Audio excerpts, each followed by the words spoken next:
Hey, welcome to another weekly Wednesday live stream. I'm Peter. My name is Erik. And we're back today. With, and not only that, we're 3 minutes ahead of schedule. Yeah, we were walking around going, we could start, it's a bit early, but you had an idea what you want to do, right? It feels weird to me because usually, Usually we're late. Yeah, it's either late or just on time. So it feels weird. We really didn't know what to do with the extra time that we had. So it felt a bit uncomfortable. So we thought, let's just start. Anyway. Good to see you all in the chat, guys. Oh, we see people from Australia there, so it's getting kind of late there as well, I guess. Yeah, that's good day. Okay. Hello. Good that everybody's here. Yeah, so today, of course, is going to be all about the RTX 4080. And I was tempted to say the 4080 16 gig, because it is. But I don't really have to say 16 gig anymore, because there's only one version. So 4080, I think, will suffice and will be clear enough. So finally we can talk about its uncensored performance. Because, I mean, obviously leading up to every launch, there's always a lot of leaks or rumors like, oh, what's the performance going to be like? And we see a benchmark here and a benchmark there, and try to piece together everything. But now today we can finally give you some live performance data as well, as some data that we've borrowed from media sites who do a great job, as always, on like large-scale reviews, large-scale benchmarking as well. We'll show you some things there. As you can see, I've got a couple of cards here on the table. Let me show you guys which ones they are. So this one is the one we're actually going to talk about today. This is the 4080 SUPRIM. So really beefy card, looks really nice. The one that you see before it here, this is actually a 3080 Ti. So it's basically last generation. The reason why I have it here is because I wanted to like a little bit of a size comparison later on and show you the differences from generations to generation. It's big. It is, yeah. Both are big, but there are some slight differences, of course. If we talk about SUPRIM, our 4080 and 4090 are exactly the same, right? Pretty much, yeah. Even if you look at the specs on our website, actually the cooler, the dimensions. I'm talking indeed about those things. Of course, GPU is different. Yeah, GPU, memory, and all that. Yeah. We have an overview of that, so we'll cover that a little bit later of what the exact differences per GPU are. But yeah, in terms of our cooler, for the SUPRIM at least, it is like for like exactly the same. And what you can expect based on that is that the cooler is designed to handle upwards of 600 watts, and on the 4090 it was already performing quite well. So to be honest, for a 4080, it's easy peasy for this cooler. It's barely having to do any kind of work to keep it cool. YouTube user, they are the same. Out of stock, both, yes. Well, that might also be a similarity indeed. It's one that's not that nice, but this is always when when there's a new product. Yeah, I got some comments some time ago because I said, well, there should be enough supply, and then somebody thinks it's stockpiled to the ceiling at launch. That's not the case, No. There's a lot of demand, as always. Yeah, introduction always takes time. Shipment takes time. Production takes time. So yeah. But it's better than previous years. Yes, exactly. And a little bit of a sneak preview, but it's not a new card. But we did finally get our hands on the first real-life Ventus for this generation. Yeah. So previously we had it in slides, we could show you like renders and even pictures, but now we actually have one in the studio. This is a 4090 to be fair, but we still wanted to share it with you guys because, I mean, this is the first hands-on that we get with this card as well. So we'll do a little bit of a closer up view later on in the stream as well, if you're interested. And also, later on the stream, we see a lot of questions from you guys about what exactly the difference is between the series, between SUPRIM, Gaming Trio, and Ventus. So we also have an overview to try and kind of, give you an idea of what the differences are, of course, on a high level. So like in general between the series. So card per card, there can be some more differences, but in general, there are always some differences already. So we can highlight that. Also, we have a giveaway, of course. So as you can see over my shoulder here, today we're giving away copies of Assassin's Creed Valhalla with the Dawn of Ragnarok DLC. I'm playing with some colors. I don't like Yeah, it. Eric is Eric's doing some editing of his. I guess he doesn't like his facial complexion. Wow, your smoothness FPS just went out the window. That's better. Yeah, but I don't like my colors. It's like, What? I don't know. A bit- It's a bit too soft. Flat? A bit flat? Yeah. You're missing contrast, I think. Not Yeah? sure if it's that. But, I would say maybe. Yeah. This is more like me. I told you. I'm a contrast guy. Yeah, you need a bit of contrast. Yeah. Exactly. But You're a bit still washed black out. and white. Yeah. So I might change color. It's not me. It's I'm playing with some settings. You can call him Papa Smurf later on this stream. It's all right. It's all right. If he turns blue, either he's suffering from a lack of oxygen, or it's the camera. Yeah, or you can call him Satan if he looks like that. Holy crap! Maybe you used the wrong detergent. Yeah, could be. All right. Anyway, so yeah, giveaway. You can participate indeed on the Gleam link. I see somebody, Sticky UK, is already saying Gleam. There is a link that's being shared in the chat on YouTube and Twitch, at least. We're streaming on multiple platforms. But on YouTube and Twitch, the link to the giveaway is a Gleam link, is being shared every 5 minutes by our bot. So yeah, you can easily access that. Or you can go to msi.com/2/insider. And yeah, you should also be able to find the link there. Yeah. Perform a couple of actions. The more actions you perform there, this is mostly like, you know, visit our YouTube channel or subscribe or whatever, you know, follow, and then you get points. The more points you have, better the chance of winning. It's a random draw, and that's pretty much it. Why is there not a possibility to control the fans on the graphics card individually? Edwin, I'm not sure if I understand what you mean correctly. So do you mean you want to control the fans on the graphics card separately from other fans in your system, or do you want to have control of each of the fans individually? Because, I mean, you could do that, and I think there are graphics cards in the market. I'm not sure if there are graphics cards that do it this generation, but there have been cards that did it in previous generations.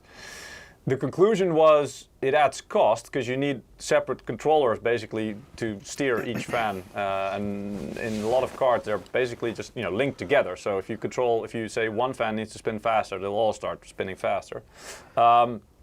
You could do it, and the idea theoretically was nice. Like, okay, so maybe the power components don't need quite as much cooling, but the GPU does, so you spin that fan faster. In practice, it didn't really make a difference, so there really was no point. But it did add cost, so it would make the card more expensive. So in the end, that's probably one of the reasons why you don't really see it around as much. Peter, do you see that in the chat? Why? Mr. Torres enters the chat and he says, "Here we go, sorry for being late." He didn't know that we started early. That's some positive Eric, comments, right? you shouldn't tell him. You know, now you make him feel like, you know, He missed the first 15 minutes. Yeah, he still missed the first 6 minutes or something. But anyway, but I'm glad you could join, Kimi Torres. Welcome. All right. Yes. So I think the first thing we're going to do is have a close-up look at the cards before I have to put the card onto the bench rig that I've got set up here for later on the gameplay and some benchmarking, because once I put it on there, of course, I can't really turn it anymore. What I'll do is I'll just put this a little bit to the side for starters. Oh, the motherboard is detached. Yes, I thought I was grabbing it by the case, not by the motherboard. That's not really a case. What? Technically speaking, it is a case. It's not closed, but it's a bench case. Test bench. Right. Yes. I guess the best way to start is by putting the cards together. And I have this. Let's do. I want to say droid cam, but it's. So normally we it's clean the table, but today, for some reason, we didn't do this. Clean it. We never do that. We, if you I want, we have a always job do opening, cleaning our. No, just kidding. Right. So yeah, both SUPRIM cards. The top one is the 4080. This one is the 3080 Ti. Very easy to tell. As you can see, the first easy way to tell is the last generation has 2 chevrons or arrow shapes. Can you move the top one a bit closer, Peter? Yeah, I can. Like that. Yeah, perfect. And the new generation has a 3rd one at the rear or the most right fan as well. As you can see, also a bit slight difference in the 30 series. This part was plastic, and then in the middle there was a metal part, and then at the end there was also one plastic part. Here it's a little bit mixed up. So the darker areas here are basically plastic, and then the rest is metal. So it's a bit more dynamic. Also, all 3 fans in the previous generation had the dragon, and it's more like a 3D print. It's not actually like a flat as it is with gaming. So it's a little bit embossed. And on this generation we decided it's only the middle fan, because otherwise, I don't know, maybe it's like an aesthetic choice, you know, it might look a little bit too busy otherwise. A bit messy. Both of the cards have, as you can see, if you look through the fans, they have the wave curved heatsink. The last generation one, it was all one size on pretty much all of them. This generation, it does have the smaller waves. Are we going to take the card apart today, Peter? No, because then it's either taking it apart, but if I start taking it apart now, there's not going to be any benchmarking. I only have one sample on hand, and it's not even mine. So we actually had to borrow it from our technical department, our FAE. If you are a regular viewer of the stream, you will know the Ruud Zwane, or Peter de Jager, who will join us every now and again to provide some more technical context.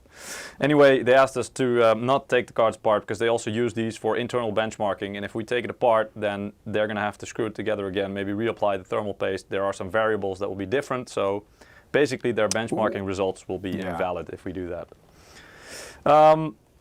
So yeah, out of respect for them as well, we're not going to do that. Okay, then that's pretty much the differences from the front. Then here's a big difference. If we put them side by side like this, just the thickness. As you can see, 4080, 3080 Ti. And you can already tell, this is last generation, obviously, with the triple 8-pin connector, and the new generation with the 16-pin. So that's also one of the easy ways to tell. Honestly, both of them look really nice. Even the 30 series still looks really, really nice in its own right. But yeah, the 40 series, quite a big difference in terms of thickness and cooling capacity as well.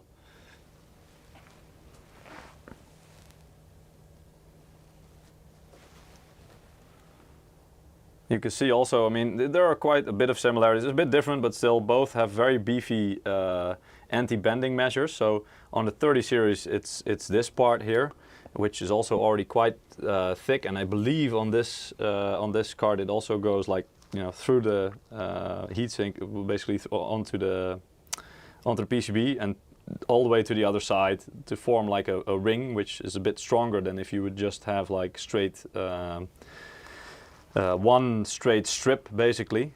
So if it goes all the way around, it's got even more structural strength. Here that it also does that, so it's a little bit different in shape, as you can see, obviously, because the components are placed differently compared to on the PCB compared to last generation. But it also goes all the way through, and then it's basically like halfway to the card goes like that, and then it connects to the bracket. Oh wow, the bracket itself. Oh, did I close the app? Accidentally. Oh, now we're back. Back? Yeah, I've got it. It's because I dropped it almost. Yeah, here we go. So here you can see it's also, this is like out of the box a three slot already, and of course it's wider than 3 slots. It's pretty much 4 slots almost. And last generation it has a 2 slot bracket, but it took up about 3 slots. So about 1 slot difference comparatively. Also the design of the bracket, as you can see, is different from this generation. And yeah, there's a little bit more, because there's more space in between, filled with heatsink, of course. You can see a bit more detail, like the heat pipe here, and a bit more of the fins. Also, looking at it from the top, yeah, I mean we already did that, but still.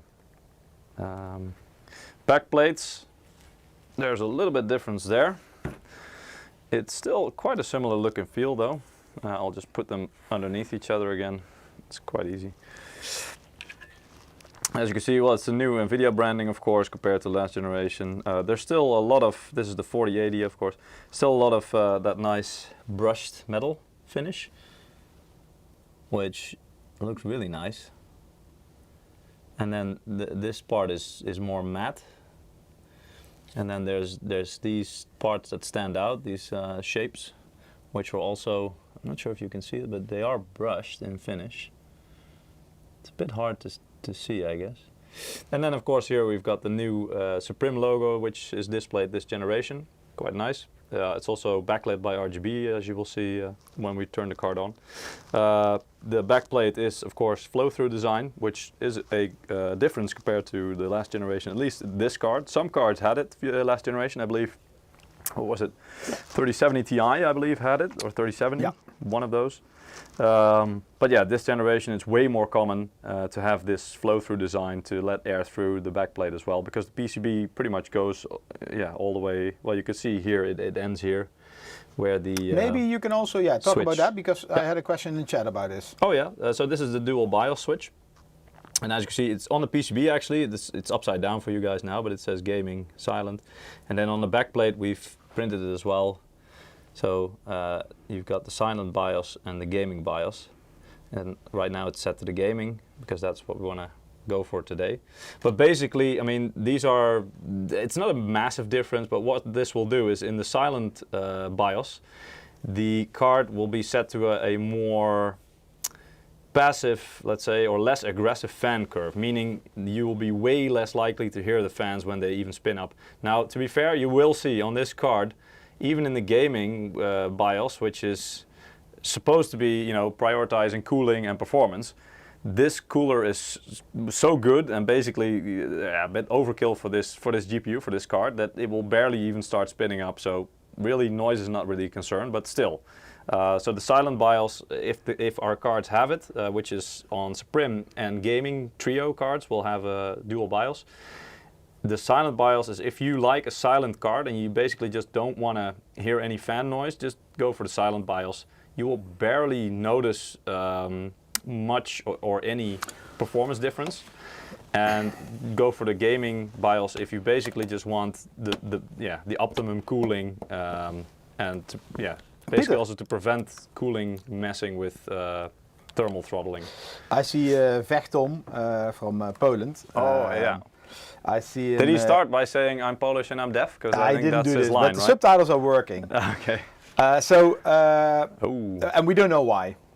We don't know why the subtitles will work. Anyway, he said I prefer the MSI logo, so maybe that's a good question. Do you prefer, which backplate is better? Yeah. RTX 40 with the new SUPRIM logo, or RTX 30 with the Dragon logo? I'm going to, because I saw Michiel doing this. Yeah. Of course, I need to find out how. He was making a questionnaire. A poll. Probably I cannot do that. Yeah, as you can see, I mean, the SUPRIM, this was the 30 series, this is the 40 series. Also, the font of SUPRIM has been stylized a bit, as you can see, so it also has a little bit of an update. Honestly, it's really a personal preference, isn't it? I mean, they are quite similar in a way. They do have some differences. But for me, each of them is really nice in their own right. And I like the direction that we're going with this one as well. It does still look very classy and very mature. It's really staying on the path that we set out for it, of course. Prefer the Dragon logo. SUPRIM logo just looks like a mess of shapes in my opinion. All right, well, that's fair enough.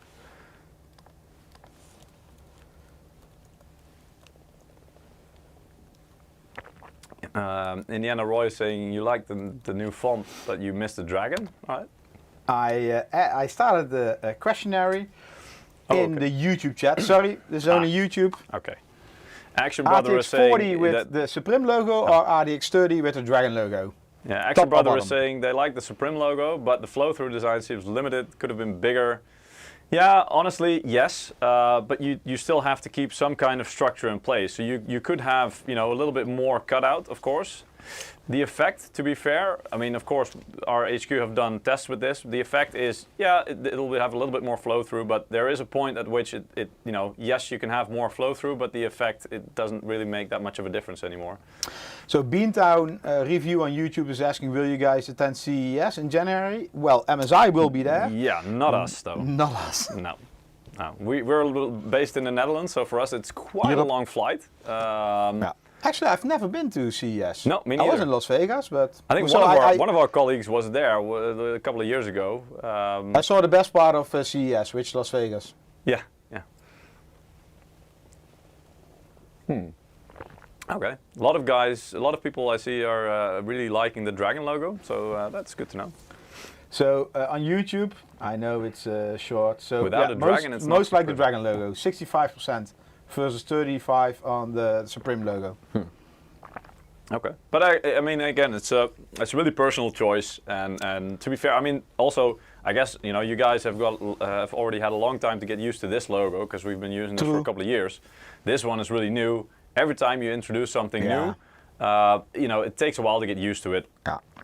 And you know, it's always, you know, some people will love it, some people will hate it. That's just how things work.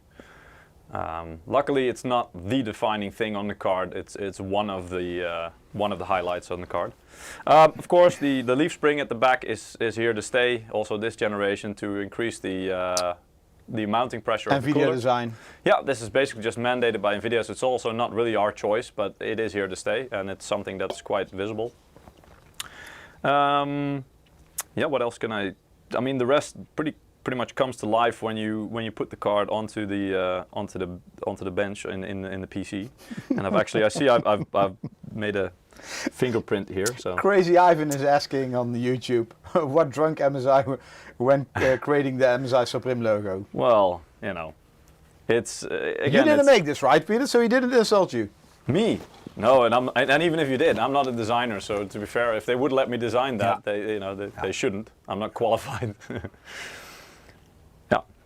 So that's versus. But I think you can already guess when these things are internally designed, always a lot of people, a lot of opinions.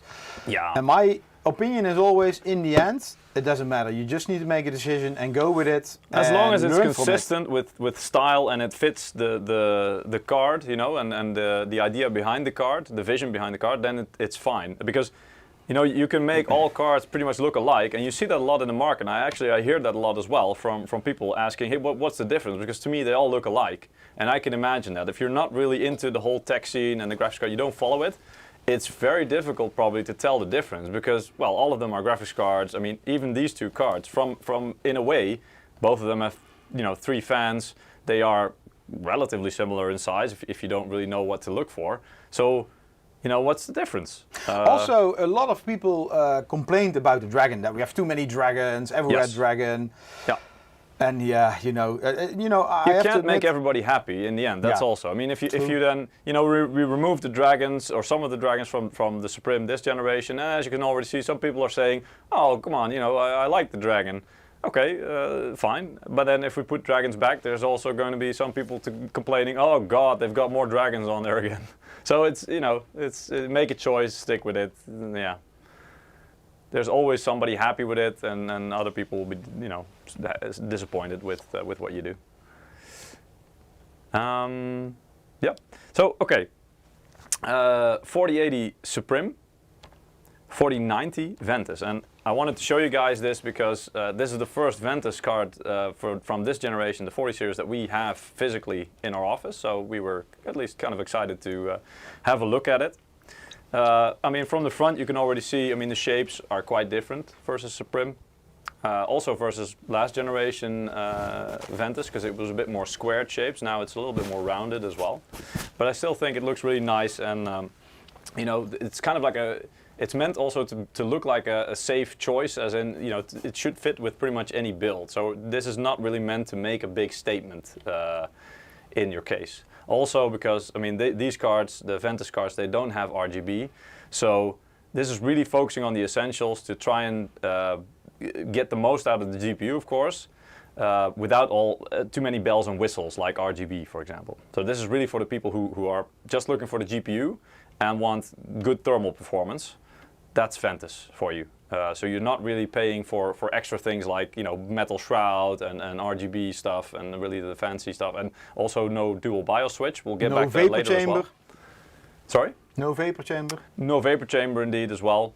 So the that's on the inside, of course, of the cooler, but the 4080 Ventus and the 4090, the SUPRIM, 4080 SUPRIM and 4090 SUPRIM, both use a vapor chamber at the heart of the cooling.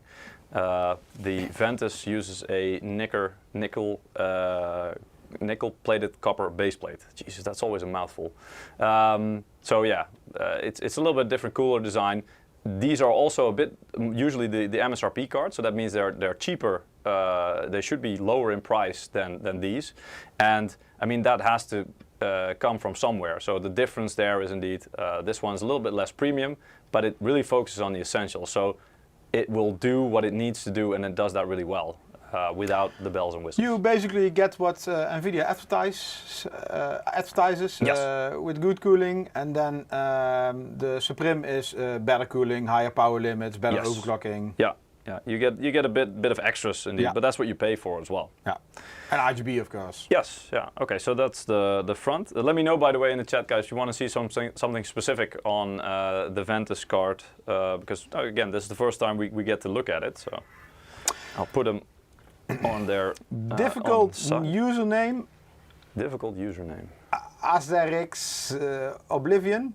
Okay. Yeah, I think it's something like that. AZR, I've been wondering for a long time, is XR, SUPRIM exclusive to NVIDIA, or will there, or was there also be an AMD SUPRIM card? Those great things on the front really fits with the logo on the back plate. Oh, you're checking another question. I don't get. No, well, that was his question, wasn't it? No. I've been wondering for a long time, is SUPRIM exclusive to NVIDIA? Or will At the there also moment, be an AMD SUPRIM card? Yeah, at the moment, indeed, and from the 30 series, we first introduced it on NVIDIA cards, indeed, on the RTX 30 series, and at the moment, they are only on 40 series as well. I don't know, and I'm not at liberty to tell you yet what's going to happen in the future. So we're going to have to wait and see. This is always an internal discussion we have. Similar, like if you look at AMD and NVIDIA and MSI, we have the entry-level cards are called Mac and Ventus. Yeah. What is it? Mac, right? For AMD, yes. Yeah. So indeed, so they're basically the same. Of course, they look different, but basically the same price segment, depending, of course, on the GPU. Yeah. They are the same in terms of positioning, because the Mac is like the entry level, the MSRP card for our AMD lineup, and Ventus is the entry level or MSRP model for the NVIDIA lineup. There are a few differences there, but it really depends. And again, I think this is also, it's an evolving concept. So I wouldn't say it's set in stone, and we've not been doing this for many generations. You know, the Mac also, I think it was introduced last generation, or maybe one generation before that. Wasn't it first Armor? Before that, indeed, there was Armor, and then there was even like a series that was kind of unnamed, and we used to call it, you know, the reference series or blower design or whatever. Yeah. So it's an evolving and you know, concept. But if you look, for example, to our gaming cards, we have them on AMD and NVIDIA, so no difference there. Yeah. SUPRIM, at this currently only NVIDIA. Yeah, indeed. Currently only NVIDIA. And in the past, Lightning, for example, was also both NVIDIA and AMD. Yeah, depending on who had a suitable card. Because, I mean, Lightning used to be all about overclocking, but overclocking is kind of, well, you can still do it, but it's only extreme overclocking. So it depends how much sense it makes. And in the past, what we did is, you know, if we felt like it was a GPU that was really worth the effort, because it takes a lot of effort and R&D work to make a Lightning card, basically you redesign the card from the ground up. For extreme overclocking, and you know that only makes sense on certain GPUs, basically the flagships, but even then the flagship has to offer enough space, headroom and promise to basically really reach the top, and if it doesn't have that promise, then I mean there's really no point in creating a very expensive Lightning card for that. So yeah, and we've had both NVIDIA and AMD, or I think even ATI back in the day, based. No. I was okay when it was after that point, but still, so Radeon-based cards at least for Lightning. Yeah. But again, this is an evolving concept, and it's mostly a business decision as well. So, yeah. Feels a bit weird sometimes when you're coming at it from the enthusiast or a passionate It's especially standpoint. weird when we have an internal transition. If you move to something new and it doesn't follow the last generation rules, and it's still not applied on all fronts, so you only have like one card or something, then it's a bit difficult to position and to tell the story. Yeah, because then and again, that's always the problem with evolving concepts and a constantly moving lineup. But I mean, that's just what that's how it works in our industry. That's normal. So anyway, so this is from the top, and as you can see, there's a little bit less. It's a bit less fleshed out, the Ventus card. So there's no RGB in here. It does have a little bit of a side here. But it's not quite as refined as the SUPRIM, and that's it's meant to be. But it does have anti-bending, for example, so all the important things are there. It does still have quite a big heatsink, not quite as big as the SUPRIM, but more than big enough to handle it. Looking at it from the rear, I mean, it's still a pretty nice heatsink with, as you can see, a lot of heat pipes here as well. All of these points sticking out are heat pipes. It has the what is this called again? The deflectors. Control. So it needs airflow control. It has a lot of the same features. And this is Peter when he comes back from a holiday. Yeah. What is this again? I forget the names when you don't use them for a while. Indeed, I was on holiday. Got sick, of course. So as you do. Backplates comparison. I mean, For me, this is no contest. Well, that's a personal choice, right? Mm-hmm. I guess you're looking. You like this one maybe better or not? No. Oh, okay. Despite the SUPRIM logo, I would have the dragon shield there. Mm-hmm. I think SUPRIM is better than the Ventus. Well, it's supposed to be, it's supposed to be more premium and it's also the look and feel. It's there's more details to it. But if you're more of a minimalist, if you like minimalist things and you don't like all the bells and whistles, this still has it's metal and it still has the nice brushed finish to it. It's a little bit scratched. Well, we had to take it out of the system. Yeah, exactly. You saw how much effort we had to do. Exactly, yeah. But other than that, I mean, it still looks pretty nice. It still has thermal pads on the other side of it to help a little bit with passive cooling. It has the flow-through design with a little bit less, again, if some people were saying this was a bit restricted, this one is a little bit more restricted. The thing is, it's still more than good enough to service the needs of this card to keep it cool. So don't worry, yes, it may look restricted. It's more than good enough. So it's so more the than top enough model space. here is Ventus, and actually this is RTX 4090. Yes, correct. And the bottom one is 4080 SUPRIM. 4080. Yes, correct. Yeah, it's again when you say these names so many times, it's a tongue breaker in the end. Let's see. Later we also have an overview to show Yes. the differences between these cards. Yeah, because we saw this is the most asked question pretty much on our videos and our streams. What is the difference between the series in general? And it's a little bit difficult to answer that question straight up because it can differ per GPU. So within, for example, a 4090, the differences between Ventus and SUPRIM will be a little bit different than on the 4080 level. But there are some differences that are pretty much always there. So yeah, we will try to explain it as good as possible based on the 4080 models later on this stream. So as you can see, a little bit different design here. Connectors are the same, so triple display port, 1.4 I believe, and HDMI 2.1, a single HDMI 2.1. Same on the 4080 SUPRIM, triple display port 1.4 and a single HDMI 2.1. I mean, even the anti-bending on the Ventus, again, it's there. It's quite sturdy. So yeah, this card really does focus on the basics and gets that right, without spending too much time and especially cost on extras that you are unlikely to use if you're looking for. Again, that's why we have the different cards. One is for people who basically just want the GPU and decent cooling, and that's it. And we have cards for people who just basically want the premium cooling, really one of the best, and some extra possibilities there, like a dual BIOS, some RGB to play with or to really flesh out your system, make it look good, and also then add a little bit more attention to detail here as well, because I mean, this looks nice, but this with the very subtle, for example, the golden edge at the inside of the cooler here, I mean, that's the level of detail, and that's the little things, the attention to detail, that if you're into that kind of thing, that's what you'll appreciate, and the craftsmanship on the SUPRIM card. And as you can see here on the side as well. I mean, it's those little things, and some people might not care about it, then this card is really the better choice for you. But if you like the detail and the small things, you really appreciate that, then the SUPRIM is a really good choice for you.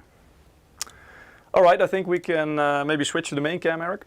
Yeah. And then I'll start putting the card on the bench as well. And I think you can maybe do a giveaway. I was already doing that. Ah, there you go.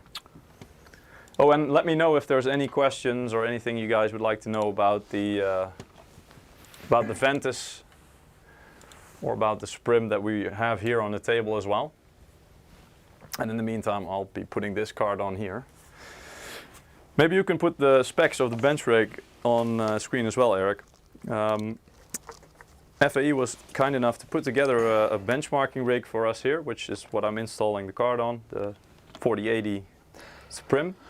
That's the easy part of our job, right? We just walk in and Yes. do you have a benchmark system? Well, yeah, which one do you want to have? Can you please assemble one for us? AMD, Intel? Throw something together. Just give us something fast and new. Yes. In this Not case, NDA. Yeah. In this case, it's a it uses an i5 13600K, if I'm not mistaken. So we opted not to go for the biggest, fastest, most power-consuming GPU that we have. Partially because in the 4090 livestream we did go for the fastest CPU that we had as well, to couple with the fastest GPU. The problem there was I saw some people in the chat at some point going, "Ooh, I hear the fans blowing," and they thought it was the card that they were hearing, but actually it was the CPU cooler, which is closer to me and my microphone, and it was actually the CPU heating up a bit more. The graphics card was pretty much silent. You couldn't even hear it. So that's why I also asked them, okay, what if we go for a little bit more mid-range? We're going to test at 4K or 1440p anyway. So, I mean, the CPU shouldn't be a bottleneck there anyway. So then it should be fine. And we're not really limited. So, it's first winner. Oh, yeah. Go ahead. Krusty. Krusty? Krusty. Krusty. All right. Congratulations, Krusty.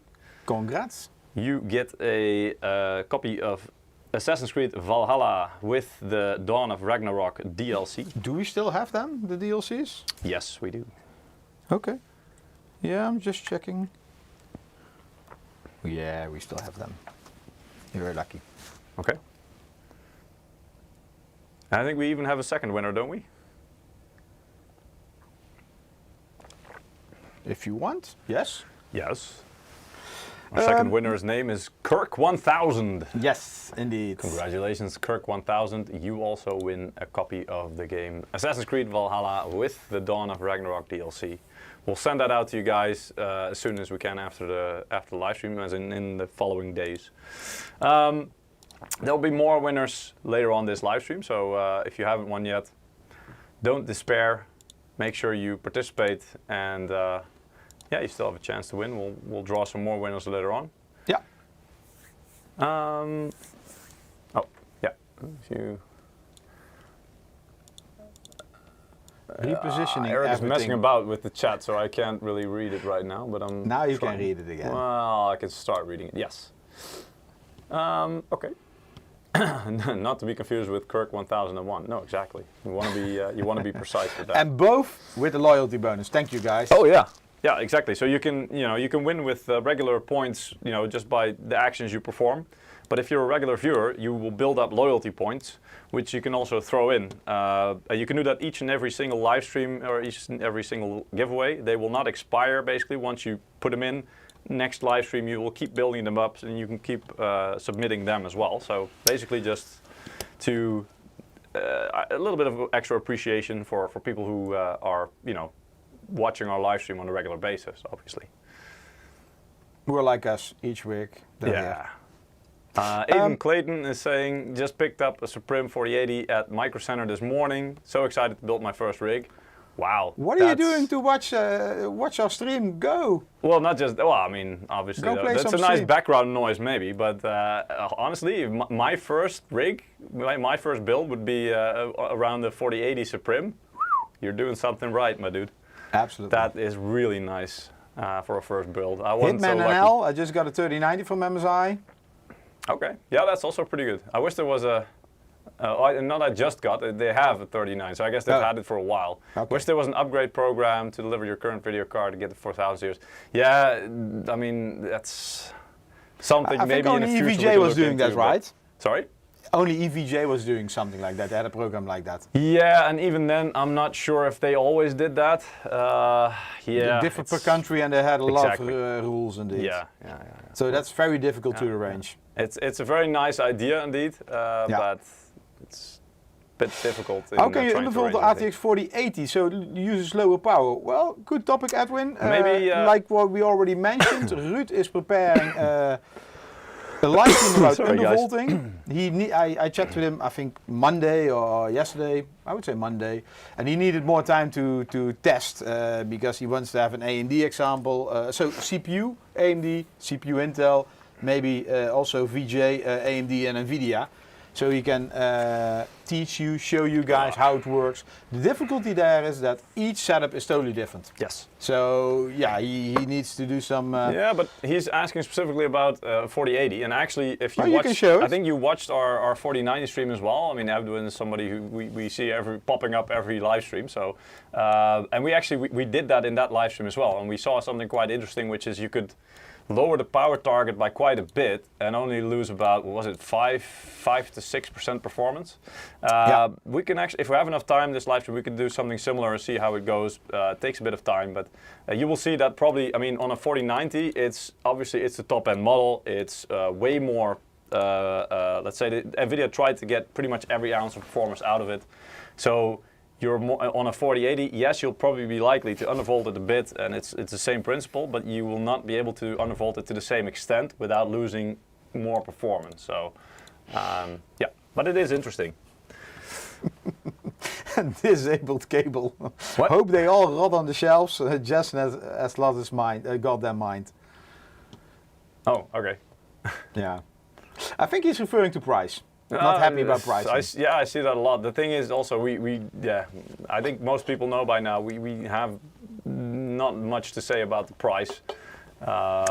Both in terms of, I mean, you know, NVIDIA decides the price for the chip and, you know, package basically that we, as MSI or AIB, buy from them. And then we have a certain, well, we try to make a good graphics card around that, but obviously we have very limited cost that we can spend on that, because anything we add onto that basically comes on top of the price that is, I guess, what you would see as the MSRP, and yeah, we don't want to price ourselves way higher than the MSRP if necessary. I would say don't worry too much about it, because yes, they are expensive. Yes, they're expensive compared to last generation. Yep. But it's a matter of time before they drop in price. It always is. Yes, and I think, you know, we see innovation in the market, comes at a cost, and nowadays at an extreme high cost, I would personally also say. Yeah. But it's a matter of time. It means also it will push down other prices in the market for RTX 30 series. Maybe second-handed something is more affordable. Yeah. And it's a matter of time before you can get your hands. And, you know, they had a, what was it, a 4080 12 gig? Yeah, which was unlaunched, yes. Yeah, so yeah. it The no longer unlaunched exists. one. For sure, there will be more entry-level models on the market, which will be more affordable. Yeah. And yeah, it's true. If you want 4K ray tracing with all the bells and whistles, you have to pay a lot of money. That's true. Anyway, But you also need a fast CPU and a big monitor, so yeah. yeah, exactly. Poor Emmy was asking, they're a little bit confused about the giveaway. Is this for a GPU or a game? It's a game, actually. So we're giving away copies of Sorry, no Assassin's GPU. Creed They're not Valhalla ours. with the Dawn of Ragnarok DLC. Pandorian Grey already said it. Thank you, my dude. You complete me. Did the system boot? Yes, That was a big question last week with with Ralph. Yes. Not Ja. No, Ja's not here anymore. All right. Yes, it booted. I was trying to list the components here. So I already said it was an i5 13600K. It says it there. It's sitting on a Z790 Tomahawk DDR4, if I'm not mistaken. Oh, yeah. I can. If you want, I can reboot the Reboot? Is it that bad? No, not reboot. Restart the app for the camera. Yes, go ahead. There we go. Yes. So yeah, it's sitting on a. Where can I see the name of the board? Actually, you don't really see it. And don't pay too much attention about the condition of these components. I mean, there's a little bit of scuffing here, but that's because FAE uses these boards for testing, pretty much day in, day out. So they are getting used a lot more than normally they would be. Yeah. Eric hasn't even touched this one, so nope. I mean, go figure. That's anyway, still working. Z790 Tomahawk DDR4. Also really nice board. As you can see, it's from the MAG line. So that is the Arsenal lineup. Which cooler was this again, Eric? You know this. I was trying to cheat and read the name off the spec, but... I can put the specs on. Wait. Oh, I see it here actually. It's on this. This is the MAG Core Liquid 240R V2. So also really nice, and this is a 240. So 240 radiator here, as you can see. That's more than enough for the i5 as well. So keeping it nice and cool. We have, how much memory is this? I really don't know what you put on there. So it's G-Skill. Well, it's the Maverick memory that we have, the Trident Z memory. You can actually see that there a little bit. So this is from a package that we have had, I don't know, in the past. We did feature it on our live stream. This is quite a while ago, actually. But yeah, really good memory. It's DDR4, obviously, because it's a DDR4 motherboard. Yeah. And it's 3600 speed. So it's probably either it's 32. It's probably 32 to 16 gigs. Peter, I stopped. What? Oh, okay. Yeah, it Nice. was stuck. So I see a lot of questions about in the chat about AMD graphics. Yes, for sure we are going to do them. We don't know when we are going to do a live stream about that. We're still checking for samples, and also December is a holiday month. So yeah, we need to find the right window. So don't know when, but yes, sooner or later we should have a live stream with AMD graphics. Exactly. And talk about December, we are planning our. What will it be this year? Let me quickly check the dates. What do you mean? The holiday season? No, the 28th. Oh, the Christmas live stream. Yeah, the end of year live stream. Yeah, let's say Christmas or New Year live stream on the 28th. Yeah. We still are looking for a game. When there's going to be, we're taking suggestions because I mean, if you know us, we've been doing this for years now. Indeed, we pre-record a live stream because we have to. That week, our office is closed. Office is closed. We're all on holiday, but we will pre-record a live stream where, and we promise you this: there's going to be no mention of hardware. It's just going to be just a little bit nonsense, banter, and some gameplay, trying to basically what we block did do each in other. the past, moving out. Yeah, Overcooked? exactly. In the past we did games where you kind of have to work together, and it didn't work out very well. No. It was entertaining for you guys, most likely for us as well. It was very funny, but yeah. I think Stick do Fight Man Fall or Guys? something. Yeah, Fall Guys, or was that even before that? I don't know. I don't remember, but yeah, I mean, lots of fun there. Yes, Jackrabbit 2 Christmas. Okay, fair enough. Noted. Thank you. Dutch creator. What? Sorry? Jazz Jackrabbit. Oh, yeah, true. Yeah. Okay. Yeah. So of course we have I think this is the MEG AI 1300 or AI 1300 power supply that we have, which has a native 16-pin power connector. So ATX 3.0 compliant. So native power connector on the 4080 here. Yeah, that's pretty much it. And as you saw, it So, booted up benchmark? right away. Sorry? Are we going to benchmark? First, a little bit of slides maybe? Just oh my as God. a quick I, overview. you know I hate slides. I know. Just a little bit of lineup. Actually, this is the 4090, I believe, because the SUPRIM Liquid is on the left. So for 4080, we have SUPRIM, we have Gaming Trio, and we have Ventus 3X. The difference, this is what I was talking about a little bit, just to give a little bit of perspective for the GPU compared to the 4090 on the left and previous generation's flagships on the right. As you can see, it's the A8103 based silicon. Also uses the same 4 nanometer or 4N process of TSMC. It has about 60% of the CUDA cores of 4090, so yeah, that puts things a little bit into perspective. I created a new poll in the chat. Okay. The clock speed is a little bit lower, but it's functionally almost pretty much the same as the 4090. Instead of 24 gigs of GDDR6X memory, it has 16 gigs. The memory speed is slightly higher though, so it's clocked just slightly higher out of the box. And the memory bus is also a third smaller, so 256-bit instead of 340. It's 384-bit. And also the TDP, or basically the max power usage, as it is called, or yeah, the standard power usage. Out of the box, 4090 had 450 watts rated, and this is basically NVIDIA Founders Edition based, so you can have some differences there for AIB cards. But the 4080 in general will have a 320 watt power target. To be fair, it's during gaming, it should probably not even reach 320. Should This go is when you anywhere use around 300. power virus.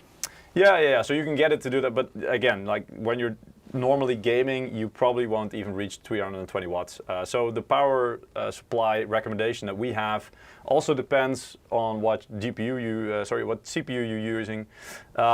But it's somewhere between a minimum of a 750 watt power supply, and we recommend to have something like an 850 watt with the 4080 card here.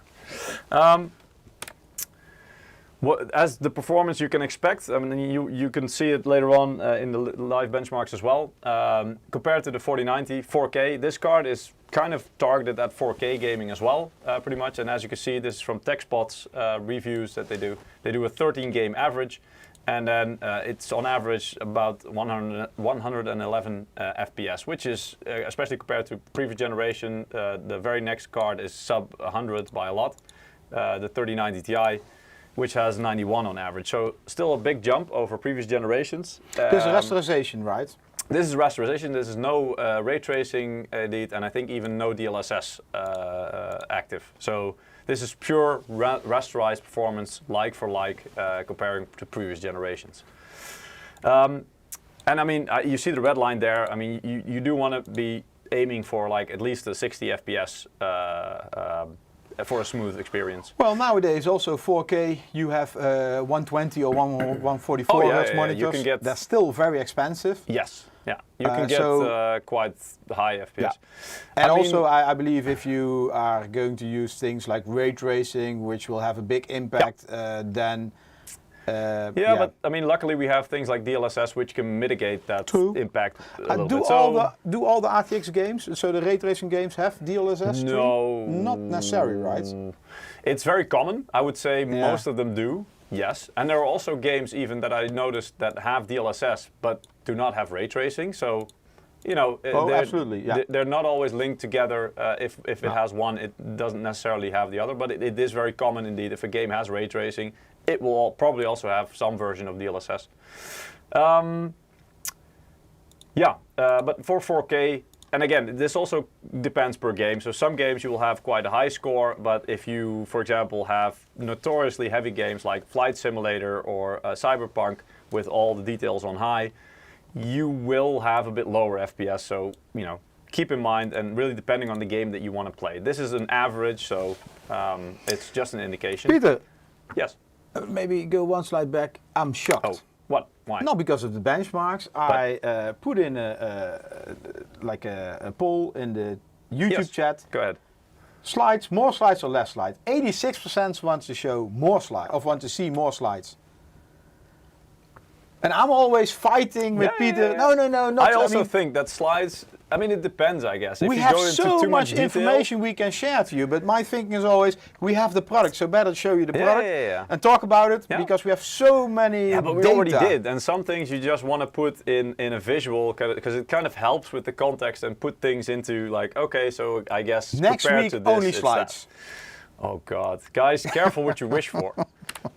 Maybe we also need to have a poll that's saying, okay, so more slides or less slides, you know, on a stream by Peter or by Eric. Oh, because maybe if it's Eric's live stream, you want less slides. I don't know. We will not add that. You want more products taken apart, so you get, you know, products destruction derby by Eric. Yeah.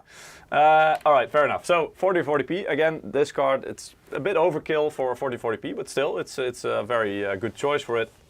And as you can see there, I mean, it's just shy a bit of 200 FPS on average. So. Yeah, and it's very far ahead of previous generation, also the RX 6950 XT. So yeah, it's a great choice for this resolution, pretty much no matter what game you play on it. Also, a little bit of context, there is a little bit of difference between the Founders Edition and AIB cards like our SUPRIM card here. And as you can see, I mean, it's not a huge difference. And this is out of the box, by the way. But as you can see, our card is just slightly faster because it's clocked slightly higher than NVIDIA's Founders Edition, so it's really no surprise. Also want to highlight just quickly that our cooler, that's also one of the, I would say, benefits and one of the reasons why you could opt for a SUPRIM over a Founders Edition, for example. Yes, it's more expensive, but as you can see on the left-hand graph, it's also, this is the cooler performance. So what they do is they put the temperature, they put the card at a certain noise level, let's say. So at, in this case, 35 decibels. So they'll up the fan speed until they reach a certain noise level. And they put everything, the wattage, so basically the power usage for all cards is stuck at 320 watts. So basically they try to even everything out, everything else. The only variable there is what temperature does it reach when you have the same noise level for all cards and the same power usage. So basically you're seeing the cooler efficiency. And as you can see here from all the cards that in this case Tech Power Up tested, our SUPRIM card was the most efficient one. So the cooler was the best one out of their testing. The FE is the other colored graph or the bar basically at the bottom. There's like a 8-degree difference there. So it's not huge, but it does show percentually it is actually quite, and relatively speaking, it is quite a big gap. But yeah, 65 degrees or 57 degrees, both are fine. One is just a whole lot better than the other. And then on the right, you can see some overclocking performance that they got, and that's just also to show that out of the box, and this is in a synthetic benchmark, but still, they got 395 FPS on average, and after overclocking or putting all the overclocking potential out of this card, they got 414.5. So that is, still a nice jump. Yeah, Peter, I didn't check this review, but I think it's safe to assume this is not a BIOS switch. So this is manual yes. afterburner overclocking. Yeah. Correct. Yes, this is manual overclocking indeed. The BIOS switch, but with air cooling, not with LM2. Yeah, we'll have some difference, but it's going to be much smaller difference by choosing the gaming BIOS over the silent BIOS. That's more down to cooling, so not really that much of a big impact on performance. Yeah. More dragons and more slides. Love it. Yeah, I saw it as well. Love it. DLSS. For those of you who don't know it, it's basically just free FPS, free performance, and it works in different ways. This generation we have DLSS 3, which is basically the DLSS 2, which is basically upscaling, AI upscaling of lower resolution renderings. And then DLSS 3 adds even another layer of adding more frames, but it's basically frame generation, as it's called. And how it works is, well, here's a slide trying to explain how it works. You have 2 frames, and then what DLSS 3 frame generation will try to do is render an additional frame in between those by checking, okay, what is the difference between the first frame and the second one that you can see actually here. And it will try to render a frame in between that to kind of create the impression of higher frame rate, more smoothness, more smooth gameplay. And I mean, from the reviews that we've seen and also the experience that we've had with this, it's not without its issues, but in general, it does succeed in its goal of making things feel more smooth. And yeah, that's pretty much the goal. And of course, it's still quite new, so NVIDIA will keep developing this and it will get better, just like the original DLSS did, which now is a very good way of getting more performance out of your card for free as well. So that's great. A lot of games will support it as well. Some games already are supporting it in this list. Others will support it in the near future. It's sometimes from games, it's quite puzzling which version it supports, because it just says DLSS in the menu. And I'm like, yeah, are you talking about DLSS, this is DLSS 1, 2 or 3? Yeah, exactly. And it's really confusing. And also, I mean, that's just DLSS. That's the NVIDIA part of it. Then you have, AMD, which has FSR, Fidelity FX Super Resolution. And you have Intel even coming in with XeSS. And, who's going to keep track of this? And FSR and what is it called? XeSS? Yeah, that's what I just work mentioned. on NVIDIA. Yeah. I don't know. I mean, FSR does work. AMD's FSR does work on pretty much any card. XeSS, I believe, indeed, can also be used on other non-Intel cards. So yeah. Quite confusing. Maybe we need to do a live stream about this separately to make sense out of it, because yeah, it's becoming quite complex at this point. I think in the end it all comes down to software support. Is your favorite game going to support it? It depends. I mean, if you're talking about FSR and XeSS, yes. If you're talking about DLSS, it also needs hardware support, because DLSS only works on NVIDIA cards because it's relying on the tensor cores in the card itself. So, again, complicated, right? Yeah, and another thing I want to highlight is because the frame generation, basically, it adds a frame in between. So some people call it like fake FPS, because it's not really a rendered frame, but it's like trying to create the impression of smoothness. But because it's adding frames, it's also adding latency a little bit. And that's where something that's called reflex comes in, which is basically what's being displayed on this slide. And reflex, NVIDIA is also an NVIDIA technology.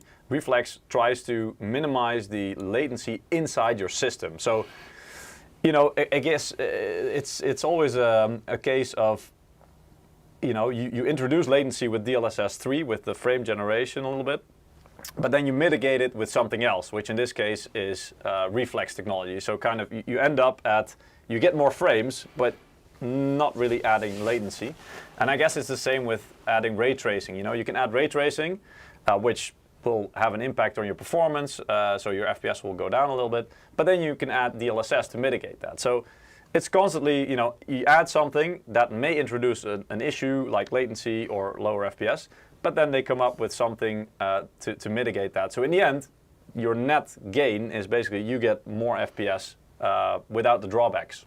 That's pretty much it. So, yeah.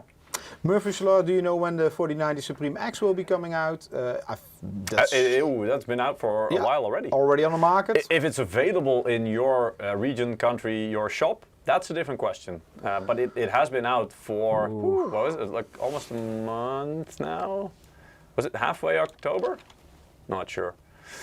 Jamie, very sorry. You're asking something. Google Translate. Oh, Eric's gonna. Okay, it's in. I believe in Spanish. I had Spanish at school, but forget everything.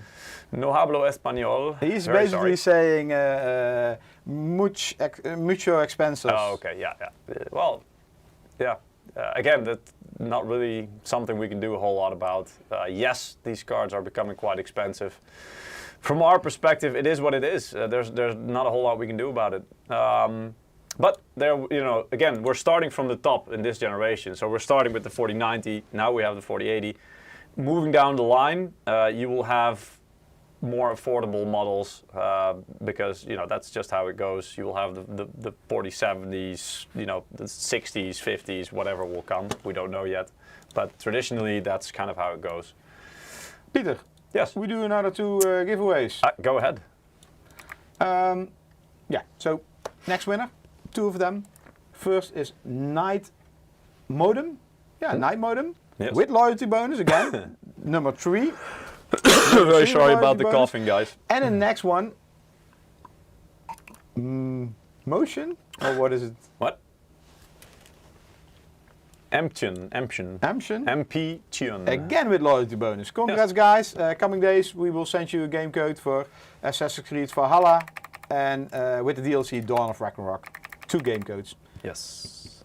And Peter will send them out, so probably it will be next week. Or maybe 2 weeks later.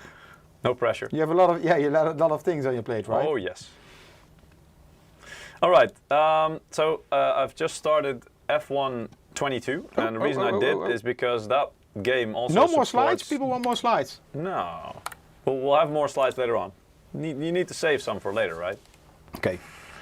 If the game audio is too loud, please let us know. I think you... It shouldn't be. Did you switch off the music? Yeah, I did. But that's because this game uses copyrighted music. So Yeah. we don't want to get copyright claims there. Yeah, so this game supports DLSS 3. And in the graphics settings, you can actually see that it has a benchmark mode as well, which is also quite nice. I'll just show you the settings real quick. So ray tracing is on, everything on high, ultra high, basically the highest settings you can go here. What I will do is here in video mode you have a bit more about the DLSS options. Resolution, by the way, I have this, the monitor I have in front of me is 4040p resolution, but I'm letting the game render everything at 4K because again, we really want to push this card a bit, so 4K is what you need. VSync, obviously, frame rate limit that we don't have. We just basically want to see what can this card do. And anti-aliasing, and this is the thing, like in this game, anti-aliasing is where DLSS is located, or FSR, for example, which is this option. XeSS is not here. No, it's not here. Not yet, probably. Anyway, so DLSS, but this is like, I think this option is pretty much DLSS 2. So that's like the traditional upscaling of a low resolution image in between. Separately from this, and that I think, when a couple of weeks ago when we had the live stream about 4090, we had Lars from NVIDIA on to explain this as well. The frame generation part a little bit of higher, DLSS. Peter? Sorry? Yeah. The frame generation part of DLSS is actually separate from the traditional DLSS as we've come to know it. It's a separate process, and so it can actually be enabled or disabled separately, which is kind of cool. So here also, So either you enable DLSS 2, Yeah. and then to make a tree, you enable frame generation. You could, and the thing is, it's like it's like a layered cake, I guess, is how you also explained it. So you can, with DLSS, you already can get a boost in frames because of the a low resolution frame being upscaled. So you already get a boost in performance in FPS, and then when you add the frame generation, you basically just X2 your frame output almost. So you get basically a double boost. That's kind of the idea behind it. But you can choose. So if you don't like the way that DLSS works, like the traditional DLSS, and you only want the additional frames, so basically just X2 your performance, you can just enable that and say, okay, I just want DLSS frame generation. And then, I mean, the quality level, oh, actually this is FSR, so you're not gonna, again, frame generation is basically just an on-off switch. There's no quality setting, it will generate frames in between. And DLSS itself, you can actually choose, if you want the quality setting, which will provide the best visual experience, but not net you quite as much performance gain. You can have the balanced option, which tries to balance the two, or you can do the performance or ultra performance, which, I mean, the visual quality will suffer a little bit, but you prioritize FPS in that mode. But the choice is all yours, so that's quite nice. What I will do here is I don't want to spend too much time in the same game benchmarking, so I will do a benchmark with DLSS completely disabled at 4K, and then I will do a benchmark with DLSS and frame generation on. So basically to show you the biggest difference. And I'll make it a quick benchmark as well, 1 lap. I won't loop it. There we go. Oh wait, I forgot actually to put to enable afterburner. Here we go. I thought you wanted to put Verstappen in front of Perez. Me? No, that wasn't me. I don't do team orders, Eric. You should know that. Yeah, I know. All right. Yeah, I basically just screwed up the benchmark now, so that's fine though, because I want to enable the on-screen display for you guys first. Oh, here we go. On the top right. Let me know if this is... maybe this isn't big enough. Wait, maybe I can zoom that a little bit. Give me a second. What do you want to zoom? Make the I think it's on-screen control. display a bit bigger. You can do it with your control, some key command hotkey. No, I'm not sure that works without certain layout. Anyway, benchmark results. Well, we didn't complete the benchmark, so that's not really relevant. Let's start it again. Settings, graphics, benchmark mode.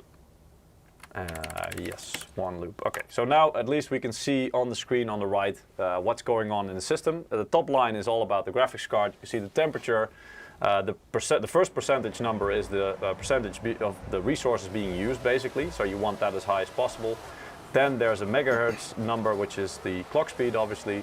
There's a wattage number there as well, which is what the software is reading out of how much wattage is being used by the graphics card, which is close to 300, as you can see. A little bit over sometimes. And then the second percentage number is the fan speed. So 30% is like the lowest it will start at.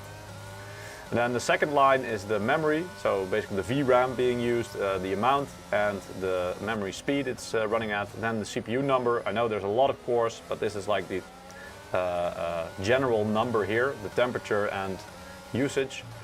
The frame rate in absolute numbers, and then below that there's a graph, so you can basically see if there are any big spikes or dips there. But as you can see here, it's actually quite consistent around the 70 FPS mark. So yeah. Depends if your virus scanner will start working in the background or not. That, or if you have any other stuff. We were doing a test benchmark before, like 3D Mark, and then after running it, we were thinking, well, that seems a bit low. And then we saw that we actually had another game still running in the background. we forgot about it, so it happens, you know. But as you can see, I mean, this is a quick benchmark. Obviously, doing a longer run, like half an hour. Usually, when you're playing a game, you're going to be playing it for, I don't know, an hour, multiple hours. So if you want a more realistic number of, you know, temperature and stuff like that, you would usually do a longer benchmark. But we want to run a couple of benchmarks this live stream, so we're going to do short runs. Also depends ambient temperature, etc. Yeah, there's a lot of variables. 22 degrees. Yeah, but as you can see, GPU temperature is it's basically not even reaching 60 degrees, and the fan speed is 38. So basically, pretty much one of the lowest settings that it will do. Now it's going to show the results, I believe. Yeah, there we go. So number of tests, 1. Here you see all the specs indeed. So it has 32 gigs of memory, which I already thought. 4K resolution, TAA only, so no DLSS. Ray tracing was on, as you saw, and the minimum FPS was 63. Maximum FPS was 75. So it's actually, there wasn't a whole lot of variables there. No really low dips, so that's good. That's great. And the average was 69. Nice number. So really good. The GPU temps, as you saw, was about 60 degrees. Didn't really go above that. Yeah, that's really cool for a card like this. Yeah. Now let's change a couple of settings, and then go again. So again, what I mentioned, I will now enable DLSS. That's the only thing I will change, DLSS and frame generation. Here we go, anti-aliasing DLSS. I will leave it on quality actually, so that's quite demanding, but still. And then frame generation I will enable. So these are the two things you can enable in terms of DLSS, and then I will run the exact same benchmark, and we will see how we go.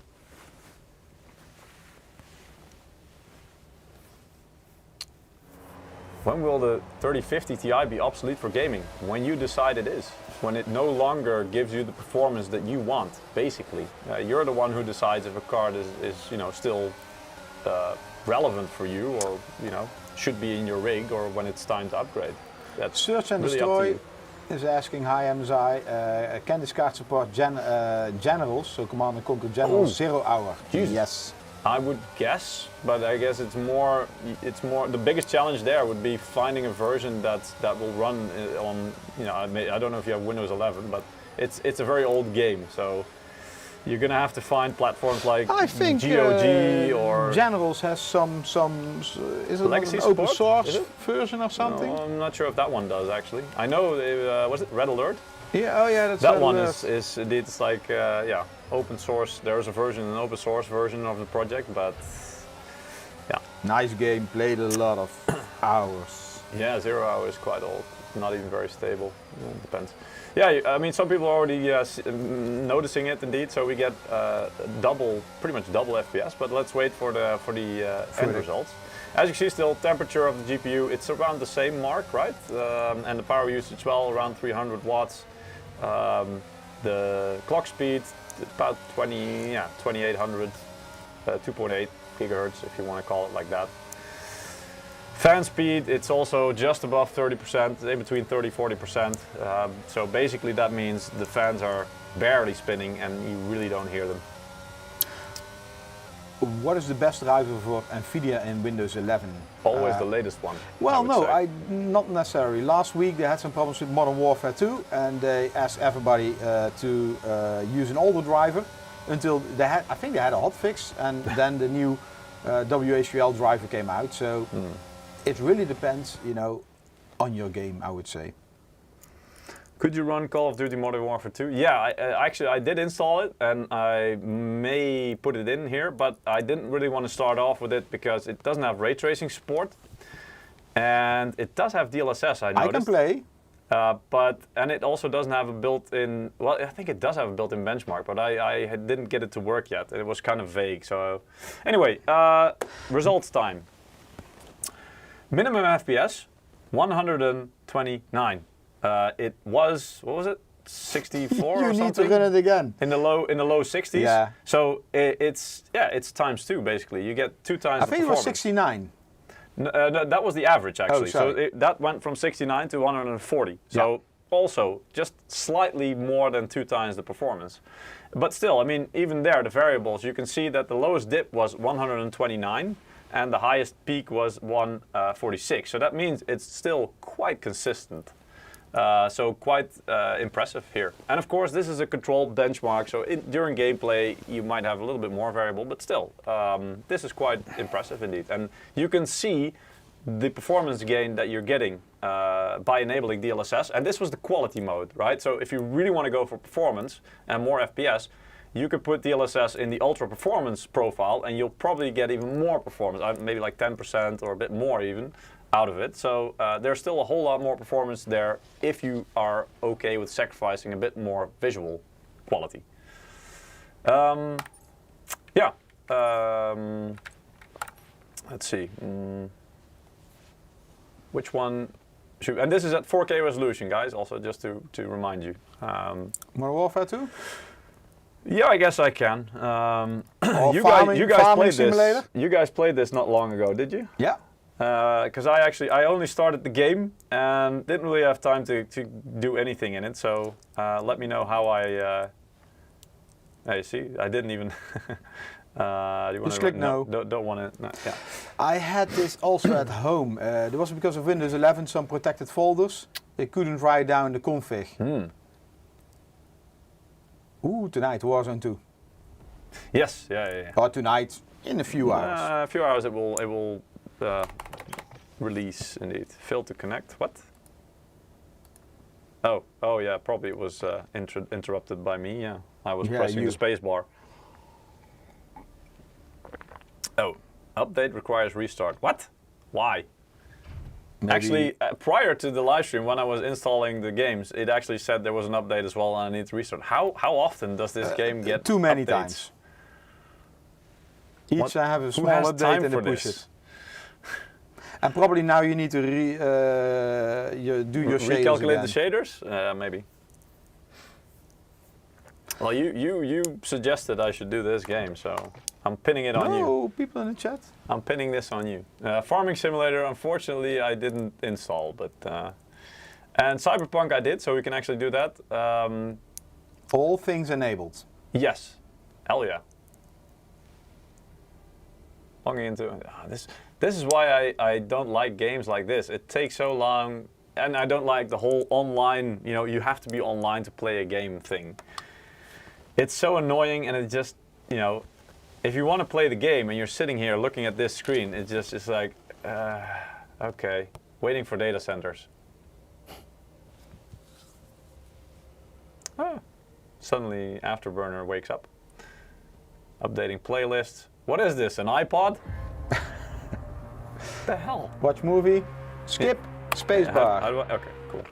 So you can actually, can I? Again, I didn't really start the game other than going into the menu, so probably. I think this is a promo for Warzone. Oh no, you're kidding. That would make sense. Escape. That's bad timing, man. No, it doesn't do anything. Maybe Alt F4 will work. Yeah. Jesus, come on, guys. Well, at least we can see the FPS. Could you not, please? Like unsolicited movies like this. Time's money, guys. Come on. If you're showing me this, you should be paying me for it. And everybody watching this stream along with it, because you're taking everybody's time now. Oh, man. Oh, sorry about this, guys. Yeah, cutscene FPS check. Well, at least it's 120 FPS, so could be worse, right? Could be worse. I'm not sure if this is recorded at 120 or if it's rendering. I don't know. I don't think it's rendering because the GPU is only going 48%, so that's kind of like idling pretty much. Oh, actually, not really. It is using some resources. No, well, it's still pulling 180 watts. For playing a movie, that sounds a bit excessive. Welcome care package. Honestly, this is probably also because this is the first time I'm booting the game. Settings, top. Where? Yeah. I know. This part I did get into. Refresh rate is set to 60 because we're actually connected to the capture card, which is limited to 60 hertz. But I don't think we are limiting the FPS, so it shouldn't really matter too much. Nope. Custom frame rate, unlimited. Oh, wait. Here we go. Restart shaders, hell no. Display gamma, I don't know. HDR, who cares? Quality, yes, apply. Oh yeah, this is the thing. So I noticed that this game does support DLSS. So here we go. NVIDIA, it supports XeSS, DLSS, DLAA, NIS, or NVIDIA Image Scaling, and FSR 1.0.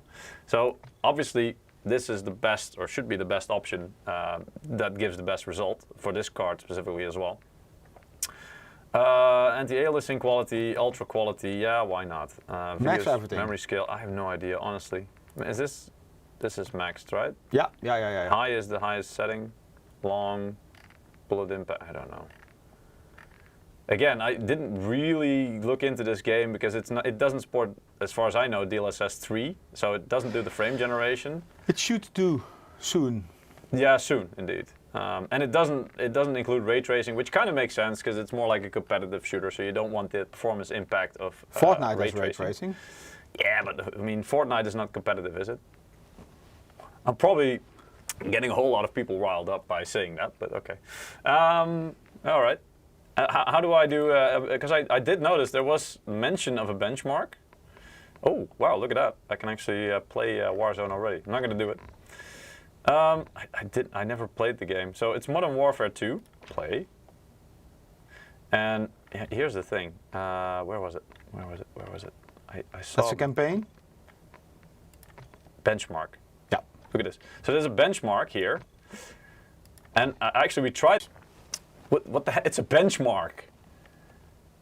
Is it a multiplayer benchmark or what? Honestly, this is the weirdest benchmark I've ever seen. I've never seen anything like this. Like, why would you need to connect to a server or whatever to do a benchmark? And it is a literal bench. There's nothing I can do. It's like it's a pre-rendered or determined scene. Anyway. This is, what is it? Call of Duty Modern Warfare 2, so it's one of the latest games. Put everything on max, pretty much, but DLSS enabled, to be fair. So I did say it should use DLSS. But as you can see, it's easily getting 144 FPS I on should average. move away. Ah, shit. Oh, but you can see it in the top right, don't worry. You're worried that you're blocking things in the bottom left, right? Yep. Oh, I have a different scene. Where is it? This one. Yeah, but I mean, even on the top right, you can see a lot of data. So also there, again, you know, the GPU isn't, the 4080 isn't really reaching 60 degrees, even 99% usage, 2820 megahertz clock speed, about just shy of 300 watts power usage. Fan speed, well, the fans were barely spinning, very silent, yeah, and very nice FPS. Let's see what it says here. Very sorry, guys. And then you're running a Core i5, I believe, right? Sorry? The Core i5. Yes, this is with the Core i5 Yeah. indeed. But Which could be a limited factor. Most of these games, they don't really bottleneck. The bottleneck of well, as in the game is estimating that the CPU is only bottlenecking this result in 1% of the frames or the situation. 99% of the bottleneck or the limitation comes from the GPU. And as you can see, the average FPS, the low first or 1% is 99, and the highest one, I mean, that is quite a bit of a variance there, but still not too bad. It's at least 100 FPS or higher. And on average, it's above 144, so quite nice. Can you show the fans RPM? I guess I could. I mean, I went for the percentage here. Maybe I could change that quickly. I think isn't that called a tachyometer or something like that? Wait, no, it's up here. It should be GPU. Here we go. So fan speed. Okay, we're not going to show the fan speed. We're now going to show this one. So indeed, this should actually show like RPM instead of percentage now. Let's see. Oh, here we go. Yeah, so about just over 1,000 RPM. Which again, that's like the fans have like a minimum speed at which they kind of need to be jump started, and then I think that's around 800. Maybe run the benchmark again, then you can see what the fans are doing. Sure, but it's probably going to remain almost the same. Like it's just it's barely hitting that point at which the GPU is saying, all right, maybe spin Maybe up you the can show also the mobile cam. Yeah, I could. To show the fan, you mean? Oh, sorry, stupid. They already see it. Here? Yeah. Yeah, that's right. It's not really a close-up, but you should be able to see that. I can fix and that. Honestly, I was just thinking, now I'm running the exact same benchmark again. I should have maybe disabled DLSS to kind of show the difference. Maybe I can still do that. Wait, yeah. Cancel benchmark. Because otherwise I'm just doing the exact same thing twice. That doesn't really make a whole lot of sense. Let's see. This probably means the fan speed will go up. Because without DLSS, your VJ card has to work harder. No, I don't think so. I think actually the fan speed will remain the same. Well, it's going to use more power. I'm trying to see where I can actually. Oh wait, I think I can. I should disable it here somewhere, wasn't it? I think you need to be in the second menu. No, well that's where I have to choose which method of fake frame dynamic resolution it's using. But actually, wait a minute, it's off. What? Custom frame limit. Again, I didn't spend too much time really checking this game out to see how I can really influence all the, because I can't really. I have to choose one of the options. I can't say, okay, don't use any upscaling or sharpening. Well, okay, DLA, I think that's AI based. What if you check choose recommended? Choose first something else, minimum, reset to recommended, yeah. Well, then maybe it's going to change other settings as well. So only two. Is it? Not? I don't know. Oh, sorry. Yeah, I thought those Reset two were all going to be quality changed. settings. So yeah. Dilemma. Yeah. Well, again, I only want to change that part. The problem is I thought there was a setting that I could just say either use dynamic upscaling or not. Just do DLA, yeah. That's the best alternative. I think this one actually is the best alternative, because this is non-AI. The other one also DLA also mentioned it was AI based. Anyway, okay, let's do it like this then. Apply settings. Where is my benchmark? Hello. Jesus, there's a delay in here. Multiplayer benchmark. Yeah, where's my multiplayer benchmark? Have you undervolted the card? No, Hey, can you make this is out of the box. Can you remember the numbers? 146. 146 average and just below 100 FPS as the minimum. Just do DLAA. Oh, sorry. Yeah. What is the difference between DLAA and DLSS? Actually, yeah, it's non-RTX, but it's still mentioned in the description, and maybe that's what tripped me up, that it was still AI based. So I still had the idea that maybe it was still using the tensor core, so it was quite similar to DLSS. Nasty Yoda, yes. Ventus cards are going to be released for the 4080 in the channel. Oh, Uncle Elias is also saying, I think COD has some weirdness with selecting and saving the settings. I also know that Cyberpunk has that as well, where the automatic presets, it will say that some settings are enabled, but they actually aren't, so you have to manually go back and set them again just to be sure. So I'm not sure if this is the same thing. It is using tensor, but keeps native resolution. But I mean, here you can already see this shouldn't be using the tensor cores, and basically just I mean, NVIDIA image sharpening is should not really be using any of that technology. And you can see, I mean, now you get an average of 94, which is about 50 FPS less, a bit more actually than 50 FPS. And the lowest, the low 5% is 61 FPS. The low 1% is even below 60. So big difference here. So if you have this game and you want to play this game and you have an NVIDIA RTX card, use a DLSS, definitely. You will get a big boost, 50%, pretty much 50% more frames in this case. Again, this could differ per card, but as an indication.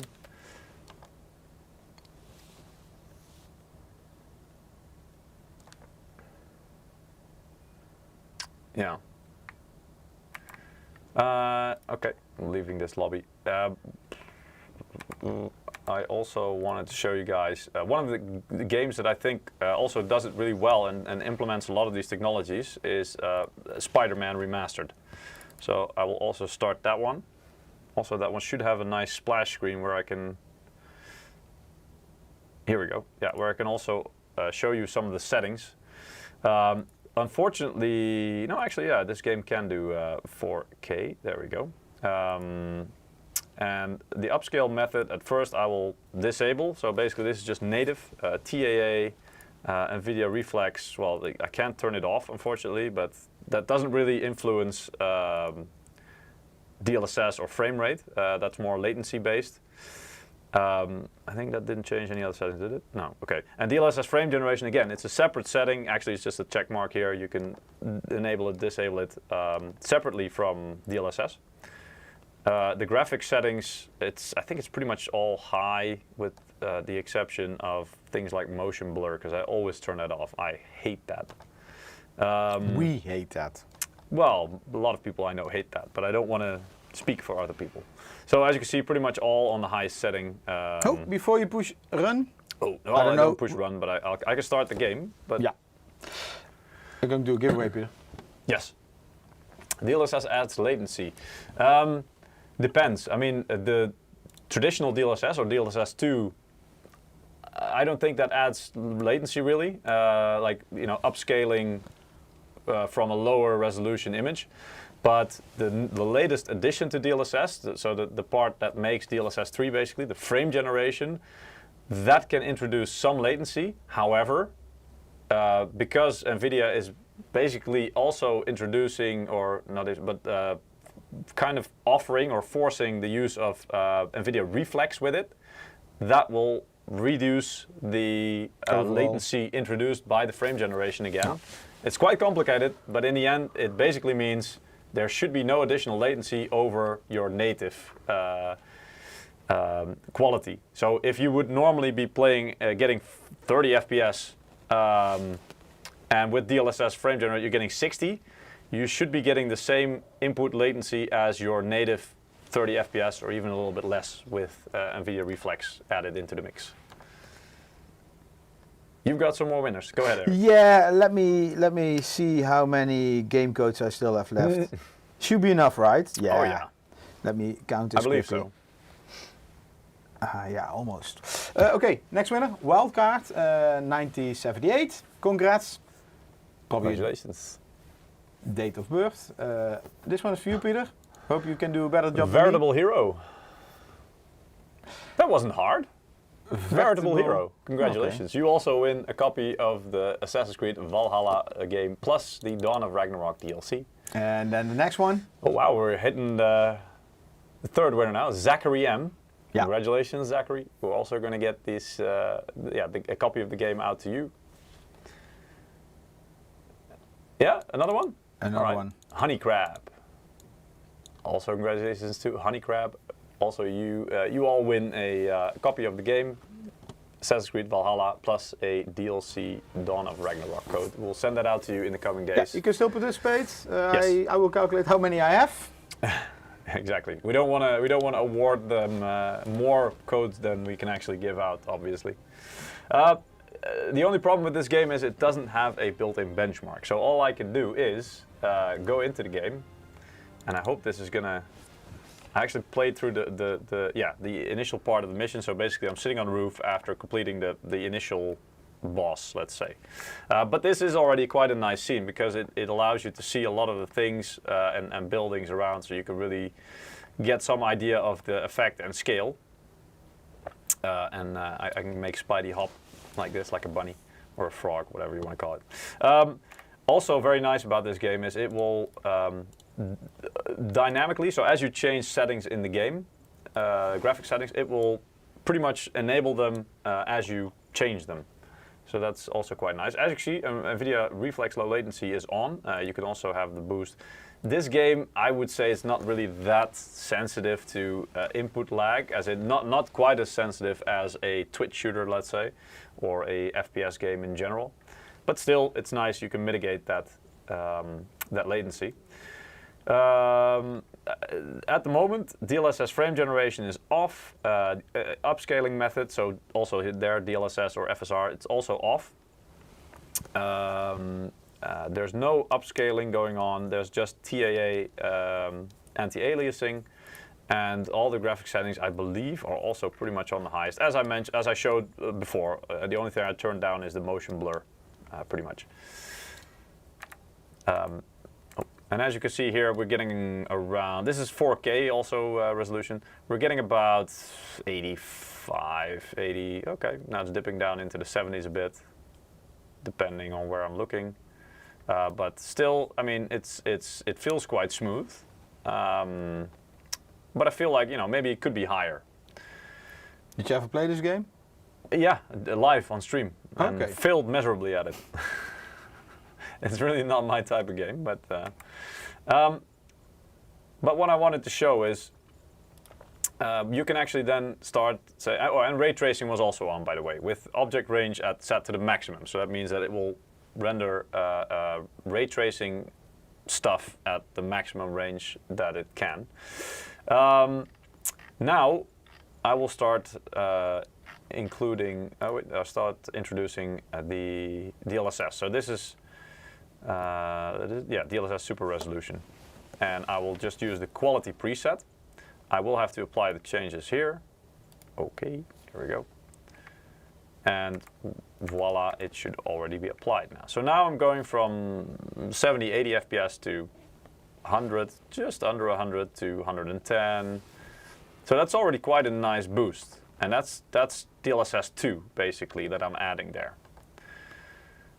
And the visual quality, and this is the quality setting again. So I can still even go for performance, so that means I'll be getting more FPS. Okay, I'll show you the extreme example. This is ultra performance, so the visual quality will suffer a bit, and I'm already seeing some dithering in the distance there with the scaffolding or whatever it is in that building. But now I'm getting even a bit more FPS, so 110 as the minimum and towards 120, over 120. So yeah, I get a bit more, but in this case I would say it's not really worth it. The visual quality goes down too much for my taste. So I would leave it at quality. Actually, in some cases, DLSS quality I preferred over native, because it did tend to calm the image down a bit, where sometimes you would still see some dithering in the distance in native even. So that's around 100 to 110 FPS as you saw in 4K with all the settings at maximum. And now I'm going to include or introduce DLSS frame generation. And yes, I'm sitting still, so this is easy peasy for the algorithm. And now I'm at 130 FPS. So again, it's another boost. Yeah, and it again, with more FPS, there comes the feeling and the idea of more smoothness. And as you can see here, actually, I mean, the CPU usage is quite high in this game, so I am getting the feeling that perhaps I'm starting to already get a bit CPU bound at this point with the FPS getting higher, because the GPU workload is 92. It is an i5. So it's not even, yeah, this is an i5 indeed. It's not even up to 99% or anything, so actually the GPU is not really being pushed to its limits. Also, you can see it pretty much in the power usage. It's 230 watts, so far from the 320 watts maximum. And the temperature reflects that as well. I mean, it's 53 degrees. That's really nothing. That's almost, in some cases, just above idle temperature. And of course, if I start, I don't want to go to the skill tree, guys. Come on, there we go. And if I start zipping around, we're going to see a little bit more changes here, but I'm waiting until you hit the ground. Oh, that's almost impossible. This game makes it really easy.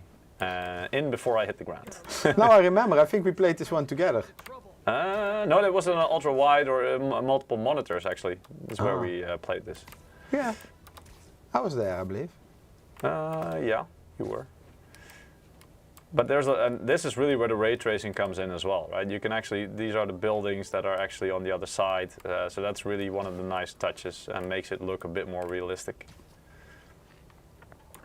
You are always wondering what is NVIDIA or what are the game devs who develop the games coming up with to push the VGA cards to the limits. Now it's ray tracing. Yeah. Well, they have DLSS 3 now with frame generation. But yeah, it looks nice. So this means there is more graphics power available to do more advanced stuff. Yeah. But actually, even going through the streets with everything going on, people walking around, cars driving, I'm still way above 100 FPS here. And that's just, again, this is 4K with all settings at maximum with the 4080. So really nice. And of course, this is with DLSS enabled, but it's the quality mode, and it does look really nice, very sharp. I mean, this is just pure eye candy. So the Neil guest is talking about his MSI case. He says it's 330 millimeters, so 33 centimeters. And this card doesn't fit in. He needs to upgrade his case. Yeah, that's the problem with these cards. They're quite long. What is the length, Peter, of this? I don't know off the top of my head, but it's the exact same, or it should be the exact same as the 4090, because again, it uses the exact same I cooler. have here 4090 open, so... It's a long card, but actually we noticed that our 3090 Ti from previous generation was actually like 3 millimeters longer or something, so it's not quite the longest card that we've ever had, but it's close, yeah. But there's only so long you can make a card before it doesn't fit in most cases. So you have to kind of stick to a certain number, and then that's it. Okay, I think that kind So of... this one is, yeah, a bit too long for the case. For which case? 336. Ah, okay. He said an MSI case. Yeah, we have a lot that's of not cases. a huge one. That should be something like. Oh, let me check. Some people were asking Cyberpunk with everything enabled. I'm not sure this is, I'm not sure about this account where I'm ending up. So I can do a benchmark in here probably, but I'm not sure if there's any good like save game or something I can load into that could give a nice idea. Power supply requirement for 4090, I believe 850 watts. I think his case should be something like Forge or Vampiric Shield, maybe in that. I'm not sure if he told that. IMSI case. No. Dremel in the front. Yeah. Yeah, we saw wouldn't some, recommend that. I mean, I wouldn't fault you for it either. If you buy a card like that and you find out in your that it doesn't fit in your case, I'd be very likely to just modify the case to fit the card. I think we saw some pictures on the internet, right? That was with 3090 Ti. Was it? Yeah, one guy he he could open his case so that the VJ card could fit in. Could fit out or could fit in. Not sure how to say that. Yeah.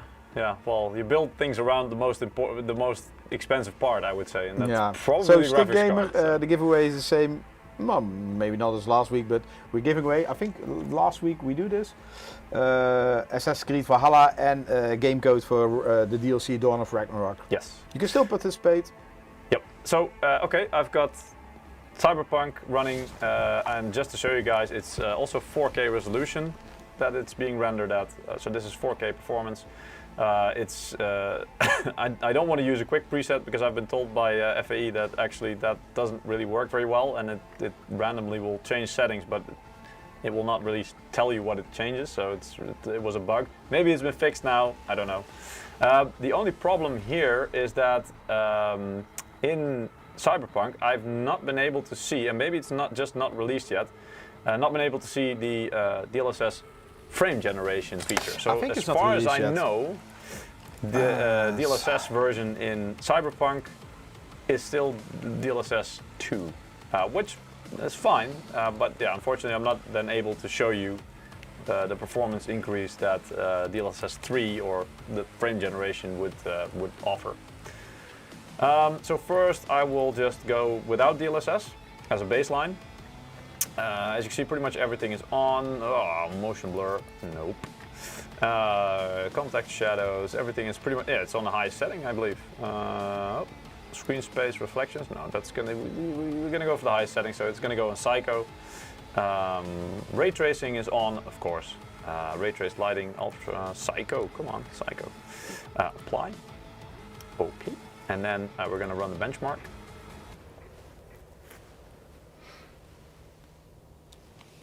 On Reddit, a lot of people asking for the date when it's released. Which one?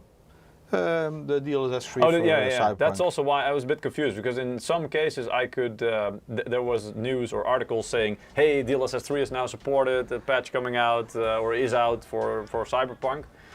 I haven't been able to find it yet, so I think maybe it got delayed or it's still coming. Hope it's not delayed like RTX in the beginning with Battlefield. Yeah? Yeah, no, that would be a shame. A long time. So yeah, I mean, this is, I guess, what we would refer to in the business as a slideshow or cinematic, meaning even below 60 FPS, but it's not even quite reaching 30. Below 30. And this is, I mean, to be fair, this is a benchmark. Maybe in the game itself, it might be a little bit forgiving. Sometimes the benchmarks can be more demanding than the actual gameplay itself, but I'm not sure how that is in Cyberpunk. Cyberpunk is a notoriously demanding game though. And again, this is like the highest settings, right? We've got Psycho settings, ray tracing, so yeah, it doesn't get much yes, higher Action than Brother. The version of Cyberpunk editors used and NVIDIA showed was indeed a test version. Yeah. So it wasn't a public version. Exactly. They got a special version on a 4090 review indeed, which is a how they call it. I think it was called the RT Overdrive version. So it's actually the Neil Guest is using Velux, so that's indeed something like he already said. all right. 330. Okay. So results time then. Average FPS below 30. That's basically, we would say, unplayable for these settings. So 28.1, minimum 22, maximum 38. But let's stick to 28 as a baseline average. And let's now go for DLSS. If the menu will load. Even the menu loading is long in this game. I like this, that game push the limit. This is Yeah, like it Crysis is. in Like, the beginning. Yeah, exactly. And it used to be, can it run Crysis? Yeah. And then Then Flight Simulator? Flight Simulator is still quite, I think, even more demanding than this game. No, I think they did quite some optimizations. Oh, okay, fair enough. So it was bad programming. So DLSS, Sorry, Microsoft. and I will first put it into the quality setting. And I'm not sure, should I turn this on or off? Oh, okay, no, this is basically you're introducing a frame target. We don't want to do that. So we just basically want to say, just do DLSS and show us what you got. So this is the only thing I believe, just checking, that we will change. Yeah, Psycho, everything's still on high. So zero Psycho. frame is talking about overclocking. 4090, you can overclock to above 3000 megahertz. Gives about 10 to 15 extra FPS. The problem with that is, because that's true, you also get a lot of power usage extra. So yeah, I see a lot of people who are looking to underclock it. To still get decent performance, but cut power consumption by 30 to 40%. So 30 FPS, you can't quite understand. Well, that was native 4K rendering with all the visual effects on, and it's. I mean, if you've been following games and some of especially the higher settings, usually there are a couple of settings that when you enable them, they have like a huge impact. And sometimes this can be, in Ubisoft games, this was usually like something like volumetric clouds. Yeah. In the past, like The Witcher was one of the notorious games back in the GTX 900 series. They introduced Hairworks, which was great. It made the hair look a bit more realistic. But the performance impact, that was huge. So when you turn the settings all the way up to the maximum, so like for example the Psycho settings, probably if I turn them back to high instead of Psycho, it will probably already net me quite a big performance gain, because it's just probably a couple of settings here that are really causing the FPS to tank. That's quite normal in games like this. But already the average FPS went from 28.1 or something, to 28.4 to 52.7, and that's just with DLSS 2. So when they do actually get to adding DLSS 3 or the frame generation into the mix here as well, you're going to get another boost. So basically you're going to be way above 60. You're going to be around 70 to 80 FPS. So yeah, impressive. And this was the quality setting. Again, you know, there's DLSS, you can use, you can choose usually which quality setting you want. So if you want to go for the best visual still while using the DLSS principle, or if you are really prioritizing the FPS and are okay with sacrificing some visual quality, because then you get the performance or ultra performance profiles even. So yeah, already quite impressive. And I'll see maybe if there's like a save game or something that you can get some ambiance, or how you want to call it, like an idea of how it looks in the game itself without having the benchmark.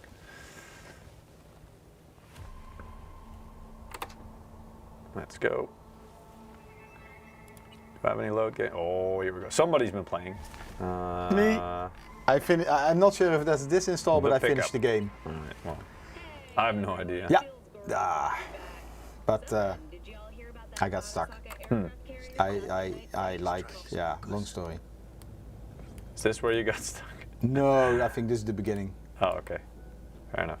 Long time ago, don't remember. So yeah, 52 FPS, just sub 50. Okay, that's not ideal. And okay, let me see, because I can probably change some settings here as well. What if I go from Psycho to high, screen space reflections and ray traced lighting, just one level below that. Okay, so I already get a little bit more performance. Not a huge jump. But I also don't notice a huge amount of difference. Yeah, so there are online, you can always find a lot of guides on how to optimize each game, because each game uses a different engine. Yeah. And like what Peter said, sometimes it's just one option. Also, at 4K, you probably don't need the anisotropic filtering at this high anyway. So that also adds unnecessary performance impact. And you can probably have a little bit, other settings indeed. Like instead of ultra, they can be set to high. You wouldn't miss them. Sorry? Some of these things you wouldn't miss them. Yeah, exactly. So here already. Also, well, actually that didn't do a whole lot. All the frame counts. Yeah, every little thing counts. But this is challenging the graphics. It's not really being a bottleneck by the CPU. As you see, the graphics card usage is 99%. It's barely hitting 55 degrees even, so and it's pulling about 300 watts. So again, that's probably in most games the average that you're going to get if the card is really trying to work is around 300 watts, a little bit above, a little bit below it, but usually not even 320, the stated 320. You're very unlikely to even hit that. I don't know. Okay, what I can do here is for DLSS, I can go for the balanced profile. See what that does already. So now I'm above 60 already. So there we go. We went from 53, 54 to above 60 already. And it still looks really nice as well. Yeah. And that's really what DLSS is about. And if you can imagine then, if you get the frame generation added to it, so DLSS 3, you get even more performance. I would say 50% more performance. Something like that, yeah. And if you really want to push extra frame between two, so that's 50%. And if you really want to push for the maximum performance, here you get the ultra performance. Here you go, 120 FPS. DLSS ultra performance profile, and you will get some a little bit more artifacting, as you can see here, because it's really trying to upscale from a very low resolution image, so it's going to miss some information, and that's going to cause a little bit of graphics artifacting, but that's to be expected in the ultra performance profile. Action Brother on Twitch is asking, can you actually mix DLSS and FSR? No, you cannot, because basically they're the same competing technologies trying to do the same. Yeah, it's going to interfere with each other if you do that. So probably that will not give you a good result. But again, maybe because there's so many technologies these days that are trying to achieve the same thing, maybe we can do a live stream in the future that tries to explain the difference and shows you, like, highlights the difference between them. Oh, and also does crazy difficult things like, okay, so what happens if we do try to mix them and you use, even if the game even allows it? Because I think that's the game not it's kind of like exclusive, like it's you use either this or that. Yeah. You cannot use them or activate them at the same time, so you have to choose either one of them, basically. The problem with this is that the differences are really small, and the live stream on YouTube and Twitch, it uses compression, so probably very difficult to see. And I think what Krias is saying there is indeed what I've also read. I haven't seen it yet, but that DLSS you cannot use with something like FSR, but the frame generation, which it's a bit confusing because it's kind of part of DLSS 3, but as you saw, it can also be activated or deactivated separately in the games that support it. So I have read, indeed, that you can actually use the frame generation with FSR, and that actually works. But again, I only read the titles, so I didn't really read into it too much yet of how it works. I didn't know about this. Yeah, this is new to me as well, but there you can really see that people are trying out these things and seeing, okay, what works, what doesn't work. Obviously, neither NVIDIA or AMD is going to probably put much effort into trying to make it work. So if it works, that's great. If it doesn't, don't hold your breath for them to try and make it work with each other, because again, they're competing with each other. So yeah, but it's nice to see. Okay. Anything else you want to show, Peter? Well, I could show a benchmark in 3D Mark as well, but again, we have a lot of performance that we've shown. Is there anything that you guys want to see? You have random frame drops on your stream. Ooh, that doesn't sound too good, but that could be down to our connection. That's really not something that, yeah, that's really not something that has to do with our graphics card. Yeah, so some people will have frame drops, other people are saying no frame drops here. So it might also be your connection, but I don't want to put things on your end. Okay. That's it for this week? I think this shows most of it. We've shown the difference, basically the raw performance of the 4080, and we've also shown what happens and what kind of performance you can expect in F122. Maybe we can show the differences between the cards. I think we didn't talk about it. Oh yeah, that's right. Yeah, give me a second. I spent a lot of time making that slide. Yeah, you're right. And they like slides. No, but this is, yeah, exactly. We're back to slides, guys. But you make a really good point, because again, this is the question we get asked the most. What is the difference between these cards? Because if I'm seeing most of these cards in stock, for example, and I have the choice, which one should I choose? Which one's the right choice for me? So we do want to answer that a little bit, and you can go to the capture here. So just to recap for people who have missed it, so we have the SUPRIM series, which is basically our top end, the most premium in our lineup. We have the Gaming Trio series, which is in the middle, still quite premium, but just slightly more affordable also than the SUPRIM. Slide down. Yeah. And then we have the Ventus, and the Ventus really is about the performance of the GPU, good cooling, and pretty much nothing else. It's not going to go for RGB, for example. So that also means it's more affordable, so it will be lower in price. Usually this is the model that will be at or near the MSRP. And if we talk about the differences, and unfortunately I'm blocking part of it. I don't really know how to fix this. Here we go. Left to right, we can see, and this is for the 4080 models specifically. Yeah. So some values will be specific to the GPU, others will be a bit more general differences between the series. So left to right, you can see the left column is SUPRIM series, the middle one is Gaming Trio series, and the Ventus series is on the right. And going from the top, you can see the power consumption, or basically the power targets out of the box are the same in this case. So it's for the 4080, basically we follow NVIDIA's power setting, which is 320 watts maximum out of the box.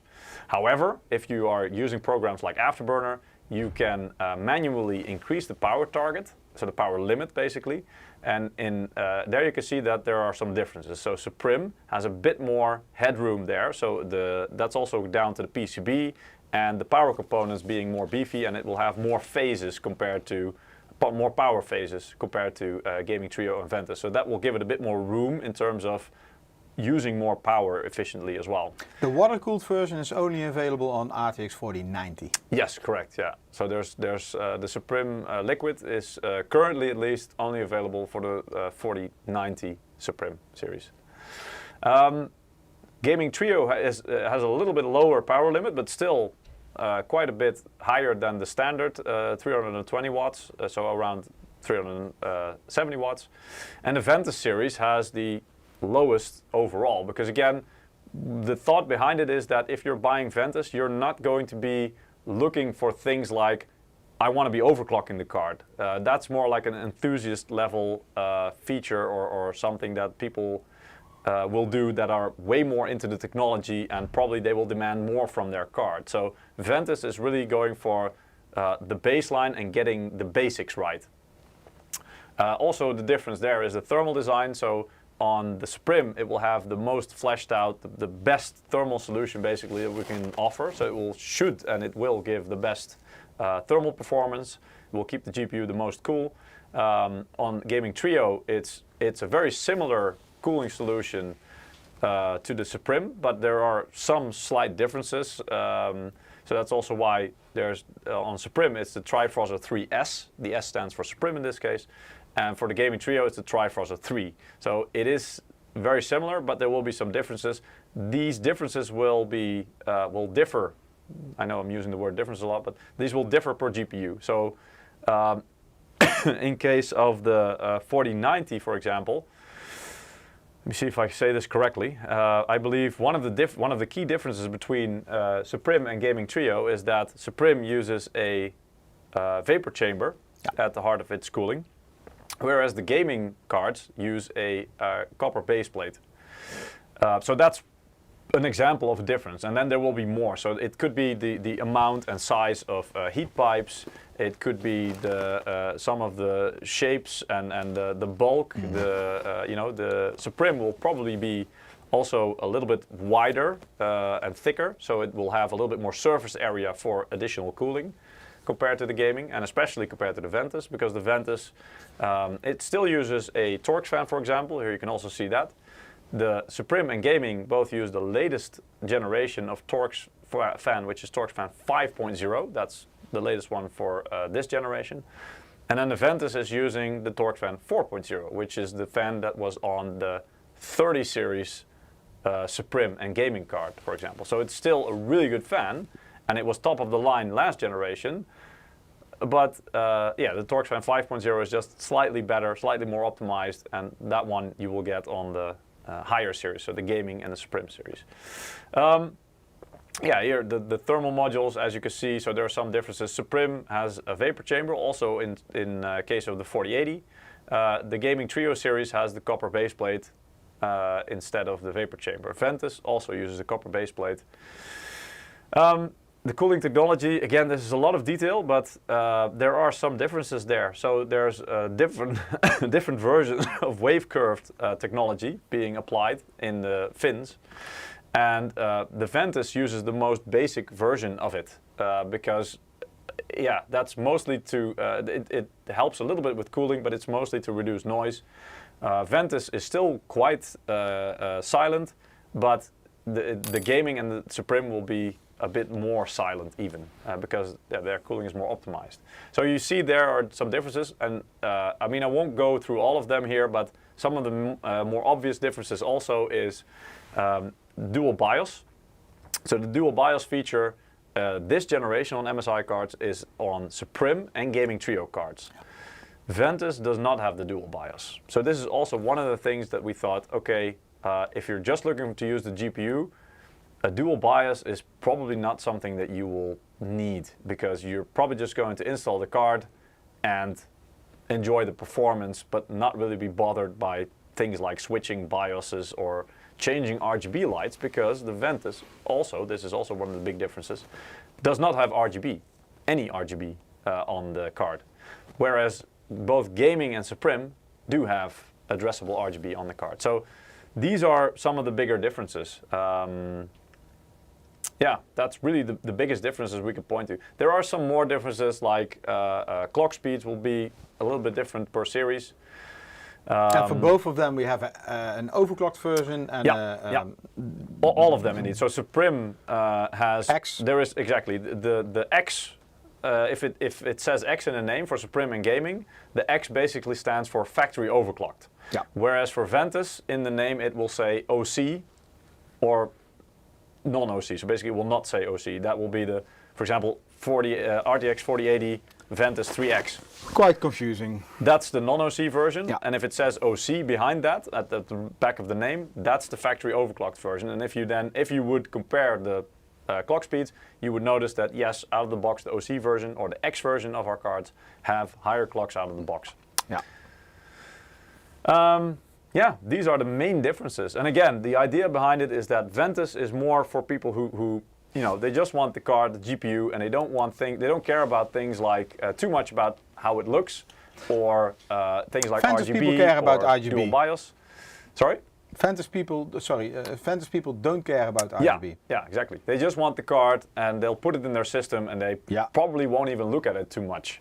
Whereas if you're somebody who enjoys a bit more and wants to pay more attention to how a card looks, and you're going for a certain look, and pay more attention to things like RGB because you want to change that a little bit, like, oh, today I want a blue build, or, sorry? Can you take the Ventus card? Yeah. Yeah, somebody saying, Ruben is asking, will we also have Ventus 2X? No, in these GPUs, we're talking about RTX 4080, RTX 4090, 2X is not possible. There's no plan for it, no. No. I would even dare to say it's not possible. Yeah. But tricky. No plan is maybe better indeed. Yes. RGB is a waste of energy, unpopular opinion. I'm not sure if it is unpopular. Honestly, since the start of when RGB was introduced to components on motherboards, I believe was one of the first ones that we did, right? Godlike. Was it X99 or no? Well, Z190? I think it's something Z170? like that, yeah. Z170 or even before that? I still remember it was in Computex, Taiwan. Yeah. I was there as well. We had a big booth, and the part where we showed off the RGB and the motherboard was too small, so a lot of editors, people trying to take photos. Yeah. It was really crowded. Yeah, so and then, you know, RGB became a thing, but already from the outset, there were people, you know, with stars in their eyes going, oh, this is glorious, you know, this is, oh yeah, we need this. Yeah. And there were people thinking, what the hell? But this is how it works. My kid, for his PlayStation, he was also picking a mouse and he saw one without RGB and one with RGB. He takes the RGB one. Obviously. Yeah. But everybody knows that RGB means more performance. It means more frames, right? RGB No wins guarantees. games, right? No guarantees. RGB wins games. Yeah. We're going to do a last giveaway. Yes. Also, this means if you have any questions for the 4080, SUPRIM, Ventus, Gaming Trio, let us know. After the giveaway, we will try to answer the questions, and then we will end the stream after that. Yeah, so 3 last winners. Then we should have enough game codes. Yes. Go ahead. Go ahead. Raika? Raika. Oh no, sorry, there's something before that actually, but it was on it's my Raika. Yeah, my Raika. My Raika, congratulations. You win a copy of the Assassin's Creed Valhalla game plus the Dawn of Ragnarok DLC. Chatty, you also win, indeed, congratulations. And Meezy. Indeed, congrats. All of you, congratulations. We will send the codes out to you in the coming days. Hope you enjoyed the game, and yeah, have fun with it. Yeah, next week. Next week, yeah, we will be playing the latest Warzone game. That's why I need to go, because I need to practice. Yeah, I need to not practice. I want to go into this blind. I love that. We are going to try to play it with the 4 of us. Yeah, we will see. But yeah, we have to figure out how, because of the place in our studio. Also, we have to keep a little bit distance, because I don't know.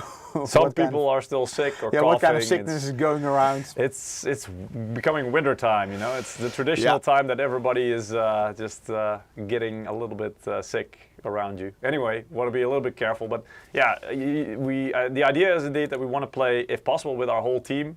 And so that's Eric, me, Mike, and of course Ralph, our latest member.